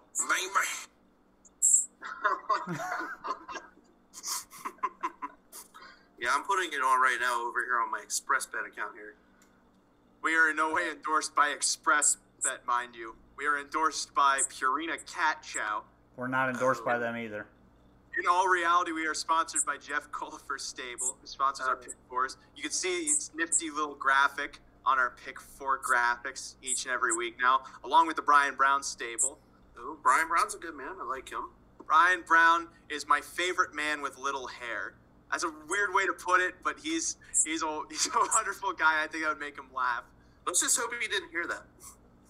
We're gonna Brian. try to get Brian back on the show here in a couple weeks. Talk about the 3-year-olds that he's got training down and some of the 2-year-olds down there in Florida. Those yearlings are growing up. Great. Well, I don't want to interrupt you guys. Let's talk about this 4th race here at Rosecroft. Yeah, Jesus Christ, Russ, how do you do this? You guys see this race? Yes, I'm looking at it right now. it's rough. You think Meadowlands is rough? Oh, no, Try this race. Try this race. I looked at this for about 5 minutes. I was just like, I had to go eat some dinner because I had to come back. The first race isn't. Yeah, but when I really looked at it after a couple minutes, I was like, Whiskey and Coke is pretty much going to be your heavy favorite in here. He was racing in non-winners at 2 at Dover, and now he's coming to Rosecroft, and now he's eligible in the non-winners at 1 because obviously he hasn't won a race yet. Mm-hmm. And he's the only horse that seems like it goes somewhat forward because the rest of these horses just don't want to go forward whatsoever. I mean, okay, Ruthless Dew was okay in the qualifier, but Kenny Weckstein isn't. I mean, he drives very seldomly. Mm-hmm. If anybody else drove the horse might win. But with Kenny driving and stuff, you can't really consider him much of any. I mean, he's a nice guy. Just it's tough to consider him to win in a race like this because he doesn't win a lot. Well, you see, Russ, when I was looking at this race, I thought the 5 horse was actually the obvious one. On debut over at Dover against non-winners at 1, made that first over move. Sure was 47-1, gave way, but at least tried to get into the race at first asking. Right. And the reason why I didn't pick that horse on top, it's a 3-year-old filly versus geldings. Mm-hmm. And mares. Correct. Yeah. And, the horse didn't race bad in his first outing, and obviously Mike was trying to make a move at the 3/4, and something happened, and he was just like, nope, I am not finishing this race. Mm-hmm. But this race coming over here, Rosecroft's probably going to be a lot easier. It's probably going to be one of those 2 most likely. Because the comment that I wrote for the 5 horse that said, second career start for the 3-year-old filly by No Spin Zone, Magnus Spin or whatever his name is, raced all right in the first start, gets Foster, he'll probably round out the exacta. I mean, he could beat Whiskey and Coke. I mean, there's every possible chance, but I think it's only those two. I don't think you have to use anybody else in the pick 3 in that first part. Everybody else is pretty much just praying to get third. A minute 30 to go until this race at London. I'm in agreement with you, Russ, there on the 4 and the 5. Mike, how deep do you go in that first leg? That's where I was too, 4 or 5. I mean, it's really difficult to use anything else in the race. There's just no other form. I mean, you could maybe look at the 2, maybe, off that qualifier, kick 29. I'm okay with that. And the horse has some back lines, won at the track in the past. I mean, it draws well. It's at least a little more proven than some of the others. Yeah, Russell. What was funny about that win that night? Russell Foster was a late driver change in that race. It was supposed to be Timmy Offit driving that night. Timmy couldn't make it to the racetrack, so Russell took it last minute, and the horse won. Since then, the horse has been, I mean, look at that line. It was 6 by 24 and made this math. I don't know if that's accurate, but I mean that was a huge race. It was a good race, but the field wasn't much. I mean, somebody had to win the race. This ain't much. I mean, there ain't nothing in here either. No. I mean, could the horse win? Timmy Offit's not Russell Foster. I mean, Timmy Offit's one of the nicest people you will ever see at the races, especially in the paddock. He's kind. He'll talk to you and everything, but when Russell Foster takes this horse over Dick Thunder, it speaks for itself. Rod, but it could be an outside shot, though. I will give you that. Rod, quickly, your numbers. I'm just going 4 or 5 there. I didn't see anything else that was even close to being usable. If I were to have to throw something else on, I'd probably throw the 3 on there just off of the decent qualifier. 3-2 favorite, the 8 AJ Cash, 2-1 on the 6 Kimco Kid, 3-1 the 4 Impressively Done. Final from London at the start. Now they're off. Kimco Kid kicks out for the top. Gotta get me some of that too from the inside. West River Cindy also shows speed from in between and is going to try and take control to the first turn. West River Cindy trying to get to the cones has gotta get me some of that. Strings that one out. Wide then Kimco Kid trying to get to the cones from third. Aerial Flight then back and forth. Fifth away Possible Credit ahead of Daylon Phantom. Outside goes AJ Cash towards the back of the pack. As they move on to the opening quarter, West River Cindy in front by a length and a half. Gotta get me some of that. Titans from second. And it's a 2.5 length gap back to Kimco Kid. Third is now outside and rolling comes AJ Cash, the favorite, up to be third within 2.5 lengths of the lead, rolling around the far turn first time. Second up in that flow, Impressively Done. Shuffled back, Aerial Flight with Daylon Phantom back there too, moving into the stretch first time. West River Cindy, uncontested on the point. Gotta get me some of that. Sits second, is outside, rolling up closer. AJ Cash, Possible Credit second over. Impressively Done's third over. As Kimco Kid's locked to the rail, shuffled back to fifth, ahead of Aerial Flight towards the back of the pack. Then Cold Beer here and Daylon Phantom. Backside bound, 1 lap to go.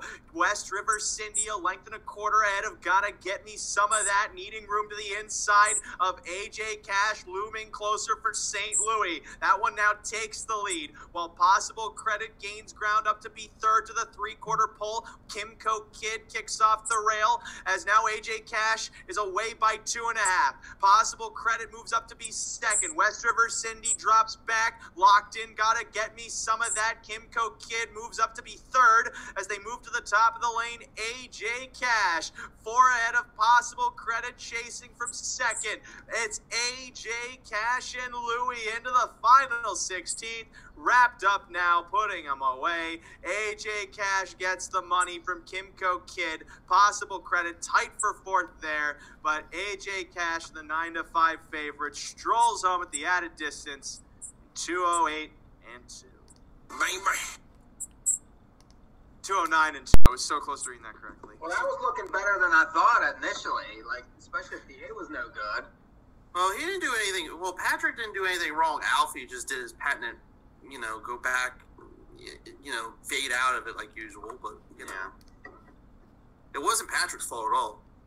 No, he was in the right spot there. But yeah. oh well. it was looking good. It was looking all right for a little bit, and then Alfie did his thing, and and the 8 was just way too good tonight. You had the 8 as well, Mike, didn't you? Yeah, but I mean it's a far, far, far difference in number. Oh yeah, but I mean you still hit. I still hit. If you humped my ticket on NAHU picks for Woodbine in the late pick 4, you'd be alive to many here at decent numbers. We've got so 1, 6, 7, 8, 9 was and the 1 was scratched actually. So 6, 7, 8, 9, they're paying pretty good. 35 seconds to go now. 30 till this third leg of the pick 4 at the Meadowlands. Rod is alive to the 1, 6, and 9. The 1 entry at 3 to 5. The 6 Fancy Creek Jolene 3 to 1. The 9 Rockin' Praline 21 to 1.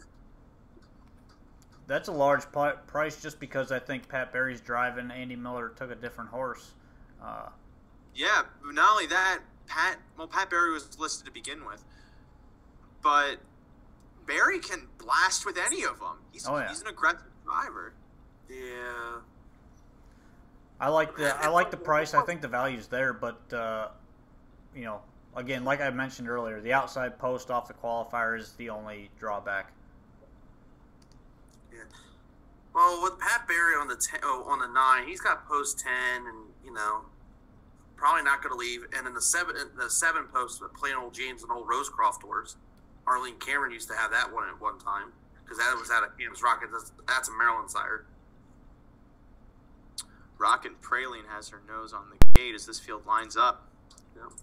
Now 4 to 5 on Stylish Beachwear and Santa Cruza. 3 to 1 the 6 Fancy Creek Jolene. 5 to 1 the 2 Big Liz. Field of 10 for race 10 is at the start. Now it's off and pacing. Give Me Your Heart leaves out towards the center, as does the rest of them. Santa Cruza launching with the spinster towards her inside. Big Liz gets position, moving to the first turn. Stylish Beachwear away 5th. Tucking into 6th to the opening quarter comes Better Chill Out, rather plain old Jane ahead of Better Chill Out. They're then back to Duck Duck Dragon. Rockin' Praline caps out this field to the opening quarter. Santa Cruza clears control from the spinster in 28 and 1 away 3rd. Big Liz from Stylish Beachwear 4th. Give Me Your Heart sits 5th ahead of Fancy Creek Jolene back in 6th. Better Chill Out 7th still. Duck Duck Dragon ahead then in the back of the pack. Rockin' Praline as they go on to the half. No motion yet after Santa Cruza. So the spinster sits a tight pocket. Big Liz begins to angle off the rail from 3rd to supply cover to Stylish Beachwear, the pace setter's stablemate. Up the inside comes Better Chill Out, shooting through the cones. Give Me Your Heart enters the flow 3rd up now as they pass the half in 56 and 4. 28 and 3 that second quarter. Santa Cruza leads only by half a length around the far turn. Big List draws closer with the spinster to the inside, locked in 3rd by Stylish Beachwear, looming up 2nd over. Give Me Your Heart with about 3.5 to make up. Races from 5th ahead of Fancy Creek Jolene 6th, wide of Better Chill Out, giving chase to the 3/4 in 1:25. Santa Cruza remains the leader over Big Liz, rolling into the lane. The spinster gaps out from 3rd, 2.5 away. Now that one retreats. Stylish Beachwear, meanwhile, kicks off cover, but Santa Cruza has the kick on him. Leads by 2. Big Liz chases, then Stylish Beachwear from 3rd. Give Me Your Heart trying to hold 4th. Santa Cruza cruise into the wire. Big Liz a length and a quarter back 2nd from Stylish Beachwear in 1:53 and 2. Bet back for next week. Fancy Creek Jolene was flying late. And to be closing like that. Really the thing is this place, it's Yannick, every race. I mean, it's like... He won 13 last weekend. Yeah. In 2 days, he won 13 of the races. And they have 13 races a night. He won half the races last weekend. I mean, that's ridiculous. Well, I've got you live going into the last leg there. But we got to get back. I mean, what are you alive for? 7-1, 7-1? You're certainly not alive for 4,900. It was 7-1, 7-1 to start it. That's not a... That horse didn't play that like that in the pick 4. Come on. Russ, the second leg of this pick 3 is the 5th race. Non-winners of 2. This one, again, this is another tough race. it seems like there's some form from horses. You got a couple shippers coming in here. I take it you give the shippers a bit of an advantage over the home field horses. Yeah, especially when they've been racing the last month or the last few weeks, because Rosecroft's been out since December 16th. Mm-hmm. So sometimes I'll take an advantage with the Dover horses and then other tracks that come from out of town. Like, for example, here, this 4-horse, All Go No Whoa. I think that's how you say that name. That's really goofy, but yeah, Jim Moran, a former driver at Rosecroft, now races at Dover on a consistent basis. The last time, obviously the horse was no good, but the horse was racing against Thomas Tarzan and I think it says Shattered Glass or whatever. Yeah. But he comes here, and there's really not much in here. I mean, there really is. The 3 Hangovers is 1 for 87. Tab Dragon 3 for 82. Zach the Man 1 for 33. I could go on and on. Like Go Sumi 2 for 57. It's not a great race. This is pretty brutal. So it's a sink for you. Mm-hmm. Wow. Yeah. Mike? Where were you at? I'm sorry, Russ. Yeah, there's a lot. Pretty much what I'm trying to say. These horses don't like to win, but What horses did you have, though? I have the 4 on top. I was going to say second star off the qualifier. Looks like this particular horse needed the race last time, like I said, and all systems go this time out, question mark. I mean, there's really not much in here. I think Alan Davis can probably just take the lead in here and just wire this field, and it's probably going to be another short price, probably 3 to 5, 4 to 5, probably. And if Owen Spirit would have actually drawn better from the 8-hole, I would have given this horse probably top billing. This one of the Robin Callahan's other horses, Little Power, won on Wednesday night at 3 to 1 from the 5-hole. So these same connections are going to hopefully come back and try and win this particular race. Tyler Davis is a perfect 2 for 2 this season. He hasn't lost a race yet, so good for him.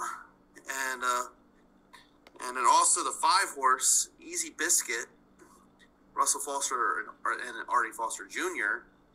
This horse has had some rough trips, especially the last 2 races. Didn't really, just kind of went around the racetrack. Didn't really pass anybody. Just kind of went for the ride, to be honest with you. And I guess this horse was just waiting for Rosecroft to open up, because he hasn't really done much at Dover the last several starts, and now hopefully this horse will have a renaissance. And could this horse win?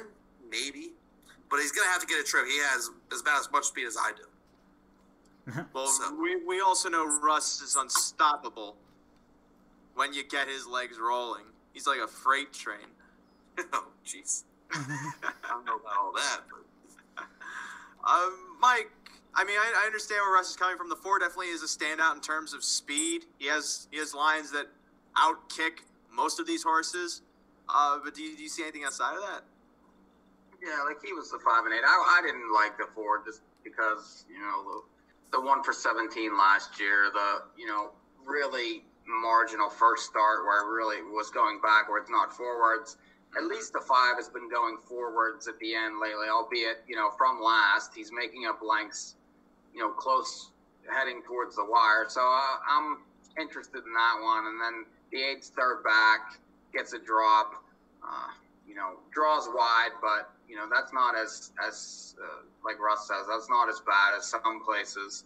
I would expect them to probably leave with this horse. If you look back at Rosecroft November 18th, this horse left and ended up winning. So I like horses that win over the track. I like horses that have some recency. This horse has both. So I was 5'8" there. Rod, were you necessarily 5'8"?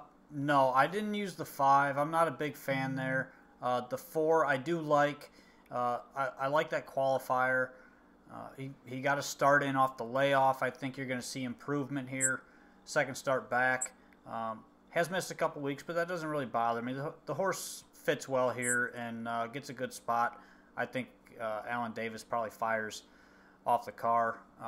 The 6, Go Sue Me, is really the only one with any kind of form. Has a little bit of recency racing over at Freehold. And Charlie Carden also said he chimed in here. He likes the 6 as well. But this horse raced well first over at Freehold last time. Just got caught late. This is a softer spot, I think, going from non-winners of 1,500 last 5 to non-winners of 2. So, or non-winners of 2 and 3.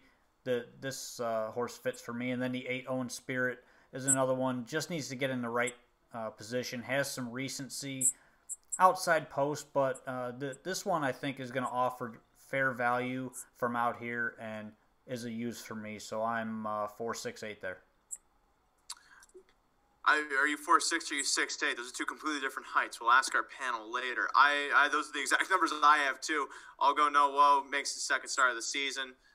Maybe he has some back class. Well, he does have some back class. Maybe he's better than these. It's really hard to tell. I was much more of a fan of Go Sue Me. Looking back to December 16th, he raced decently here at Rosecroft, finishing second by 4 lengths on cover.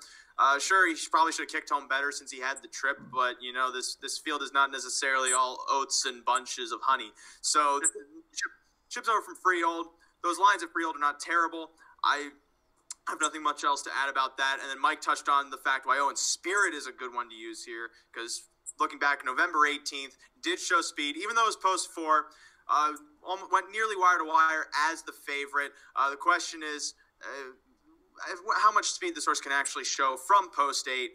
The answer is he should be able to leave. He's taking a drop in class. He has no reason not to leave unless he just doesn't want to be in the race. So I'm 4-6-8 in that second leg. I mean, that could absolutely happen. The horse might leave, or the horse could be 9th. Yeah. And the thing about the 6 horse, Go Sue Me, the thing is, John McKinnon is not he doesn't get a lot of drives. I mean, I know he's got a lot of drives, it seems like, on the card right here, but before last year, he drove maybe 20 starts, 20 starts a season. I mean, he was driving his own horses for the most part, but he wasn't getting catch drives like he is now. Because a lot of the drivers, like on Wednesdays, stay at Dover, so we get like a lot of the like the Roger Plants, the Frank Milbys, the Jason Thompsons of the world that are here all the time, like Alan Davis and Russell Foster and J-Rob, Jonathan Roberts. They come over just on Sundays. Drivers are limited on Wednesdays. I try to put my name in the hat, but they said no. Probably a good thing. I've offered to drive many horses, but no one will let me in on fear of I will wipe out the entire field. Right. Just to win. But I've seen that once or twice at Rosecroft, seeing drivers be like, "Get out of my way." I'm not gonna mention any names, but that the words that they scream are probably not kosher for air or children. Yeah, we'll keep this a PG show. Even though I talked about blowing guys earlier, Mike. Wait, were you mentioning that last week? He mentions it every week. You want to know why? I only want to know. Tell me off. Gay! That's why. $4,000 claimers cap off this pick 3 sequence. It's race number 6, $4,500 purse. Interestingly enough, you got a lot of horses racing for a claiming tag who previously did not race for a claiming tag. So seems like a lot of people are trying to get some horses off their hands, Russ. Oh, this is a circus. I'll tell you that right now. Well, we have 3 claiming races on this card. It's nice to see claiming races back at Rosecroft on a somewhat consistent basis. Because you see claiming races at Western Fair every night. We don't have as many claiming races as some of the other tracks. But anyway, I know some of you guys are going to probably think, why do I pick this horse? But I'm going to pick number 7, Muscle Beach Boy. I know the horse hasn't raced since June 17th of 2017. You guys are probably thinking, why do I pick this horse? Well, number one, look at the ownership. See a large. And so every horse that Renee takes down there, usually Trevor's training the horse and whatever, because he's done that with Mr. Ham Sandwich. He's done that with other horses in the past. So this doesn't scare me too much. But the horse has a lot of back class, and if he races anything like he used to, he'll crush these. If he races anything like he used to, but the only problem is he hasn't raced in a year and a half. That's the only bad. Why? Yeah, why hasn't he raced in a year and a half? We don't know. No, but you gotta bet this horse at your own risk. That's what I'll say that's what I said in my comments on NAHUpicks.com. If you check that out after the show's over, make sure you click it plenty of times. Yep. And then my second choice here is Crocodile Rock. That horse raced really well last week. He had the lead, and I was really surprised on the price at 10-1 because he was 5-1 morning line. The horse just got tired. He was off for a couple weeks, and then his qualifier was okay, but he was racing a freehold and disappointing efforts. But he had the 8-hole granted both weeks, so you got to forgive those two outings. And horse was 41-1 and 66-1, whatever. Now you get Frank Bilby for the first time. Frank's going to be aggressive with this horse most likely. So if Muscle Beach Boy doesn't lead, then we know Crocodile Rock is definitely leaving. And then for the one, I'll have a trainer comment for that right after what I mentioned about the one. The one horse Brody Song went on December 16th before going on a 7-week layoff, and Jason Green drove a really nice race there. But now you get Russell Foster, and now he's in a claiming 4,000. Interesting. So it's definitely puzzling, but this is why we call it handicapping. But anyway, that horse might be able to hit the trifectas. And then I got a trainer comment. I've been trying to get trainers to talk about their horses a little bit because a lot of trainers don't do that. So I talked to Brittany Bounds this afternoon, and she said about her horse, she said should be okay, good, has been trained good down here and seems fresh right now. And also a side note, she has another horse in the third race that the horse should be much better. Maglia, who pretty much didn't run off the screen but had plenty left. Yeah, I really think that's much tougher in the winners over 5,000 in the third race. So those are probably her two best shots, and she's got another one later on. I think that horse needs to start Major Blue Coat. I think that horse is going to need a race or two. So just take that for what it's worth. No idea why.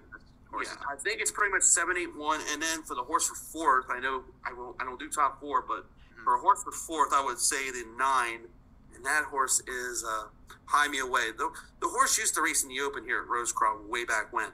And the horse was racing against non-winners of 5,000 at Dover, and the horse was getting bet a couple of times, and obviously burned money. But horse is coming back to Rosecroft. And you get Eddie Davis Jr., who's raced at Plain Ridge. He's raced in Maine. He's raced in Dover before. He raced at Dover most of the week, so he comes over here once a week. And, we'll see what happens. I think it's going to be a very interesting – I think this is the most wide open leg of the pick 3 sequence, in my opinion. So go ahead and discuss your guys' selections. Well, if I'm not mistaken, Russ, you're 1-7-8 in this race? I am 7-8-1-9. For the pick 3, your 3 numbers are 1-7-8. Correct. I'm probably gonna add a 9 depending on what kind of mood I'm in on that day. But I'm probably gonna just go 1-7-8 just to go like that. Well, then, Mike, for you in this race, it is pretty wide open. Yeah, I was 4 deep. I think the ones to use off that win on December 16th, that was a pretty nice race. And, shouldn't be bad. Draws well, gets Foster. Lots to like there. A lot less question marks than some of those outside ones. I think the 4 is interesting. Those Plain Ridge races, aren't horrible. The horse, has a lifetime mark of 51-4 at Mohawk. Qualifier was decent here on February 6th. So I think that, that horse, has a chance in the race. The 6, I think, is interesting just because, how to start, on Wednesday and 8-hole, more of a prep, I think, and, was 108-1 in there, won 4 times last year. If you just toss that last race, but, give credit for the fact that the horse did, have a race over the track, I think the horse is a little more usable. And, some of the back lines aren't horrible in the race. I wasn't crazy about the 7 or the 8. I just feel like that they're going to be way too underlaid for the chalks that I have in the earlier legs. And then the 9, I think, is a must-use just because of the recency.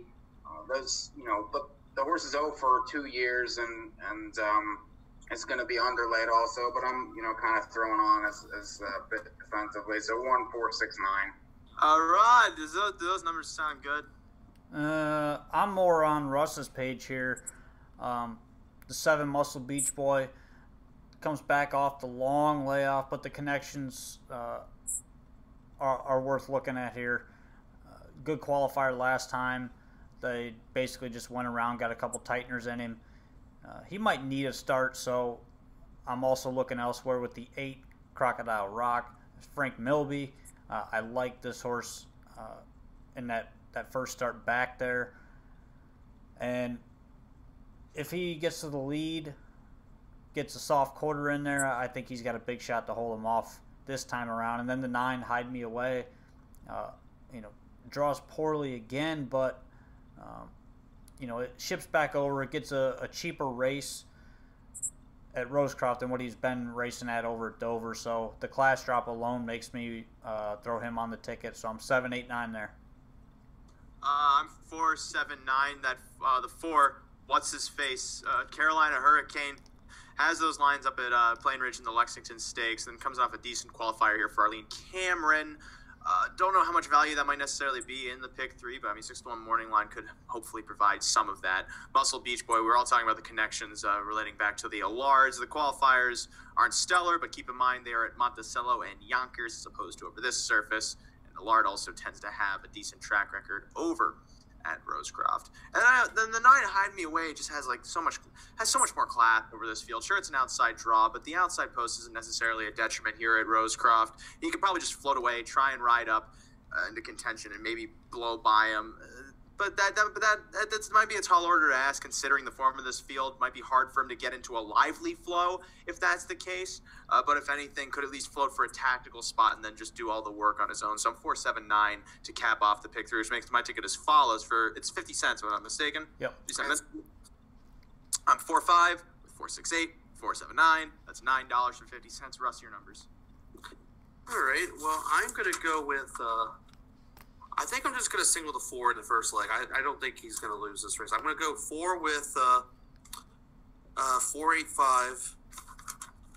And I'm going to go with, I've changed my mind. I'm going to go with 7, 8, 1, 9. I'm going to add all 4 of them. All right. And the 4 Carolina Hurricane, I wish John Wagner was driving instead of Jared. Because I saw John Wagner ride his horse in the qualifier. It looked okay. So I was really surprised that John didn't come back and drive this horse. But John Wagner obviously owns the horse, and when I saw that kind of swayed me away a little bit. Well, Mike, then your numbers. It was 4, 5 with 5, 8 with the 1, 4, 6, 9. I usually play $4, so that'd be 16. Rod. 4, 5 with 4, 6, 8 with 7, 8, 9. It's $18 for $1. And I've got you live at the Meadowlands. They're going behind the gate now for the 6 and 9, 970 and 288. Ray, you going to call it? Yeah, I was just about to say, since we're running over, this field is at the start for the last leg of the pick 4, and it's off and trotting. Arch Credit moving out 4 at the top spot. Chelsea's a winner, 2 from his inside. Casino Cutie then trying to cross over to the first turn while Muay Hanover makes his way to the cones. Casino Cutie brushes up past Muay Hanover to take the lead to the opening quarter. Chelsea's a winner, looms up to be second. On cover then comes Arch Credit racing into 4th. Big Expense shuffled back to the inside of Newcastle, 3rd up in this early flow. Wind Sun Missiles then towards the back of the pack, the inside of Gwali. They're then followed by in the rear of the field, another Can't Cut That Chip and another Chapter Trails. 28 and 3 the opening quarter. Arch Credit makes his way to the top as Chelsea's a winner takes the pocket. Newcastle ranging up now to be second for Gingras, while Casino Cutie experiences a shuffle. Now back to 5th. Big Expense on cover, second over behind the favorite. Moving to the half as Carlson vacates the cones with Casino Cutie. 57 and 1 halftime, 28 and 3. Identical second panel. The favorite Newcastle clears control moving into the final turn. Big Expense up to be second now, while Arch Credit rides the pocket 3rd. On cover, Casino Cutie gaps off the length and 3/4 with Muay Hanover behind the top 5 and 6th. They're then back to Wind Sun Missile to the inside of dropping back in between horses. Looks to be It's tough to tell. It's Wally past 3/4 in 126 and 4. Top of the lane, Newcastle in front by a length and a half. Arch Credit sits pocket off cover from the back. Casino Cutie trying to make up 3.5 lengths while Chelsea's a winner has room to shoot through the inside. Deep stretch. It's Newcastle in front by a length and a half. Arch Credit. Here comes a late rush from another chapter then from the back of the pack. Trying to swoop past Newcastle. Line coming. Newcastle has it by a neck. Another chapter almost pulls off the upset. Flies up to be second. 157 and 2.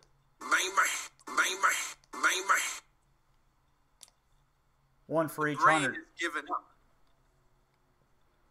How much was That's that? a good ticket. That's a good pay for that, considering what won the last race. 288. $288 return for Ron's $40 investment over at the Meadowlands. A 6-5 favorite, Newcastle. Cleared control in the middle of the race, held onto the wire. Another chapter almost with his late challenge got up to be second. Man, if you would have got beat by Ray Schneider, I would have been like, dude, I would have just taken the month off. Well, that's what I want to do right now because my brain is pooped. This has been another edition of North American Harvest Update. I'm Ray Catolo. I've been Ray Catolo. They're Mike Ribozzi, Rod Helms Jr., and Russ Adams from Rosecroft Raceway. Next week, we're going to light stuff on fire and see what it smells like. But until then, sit tight, check NAHUpicks.com daily, and bet often. All I got.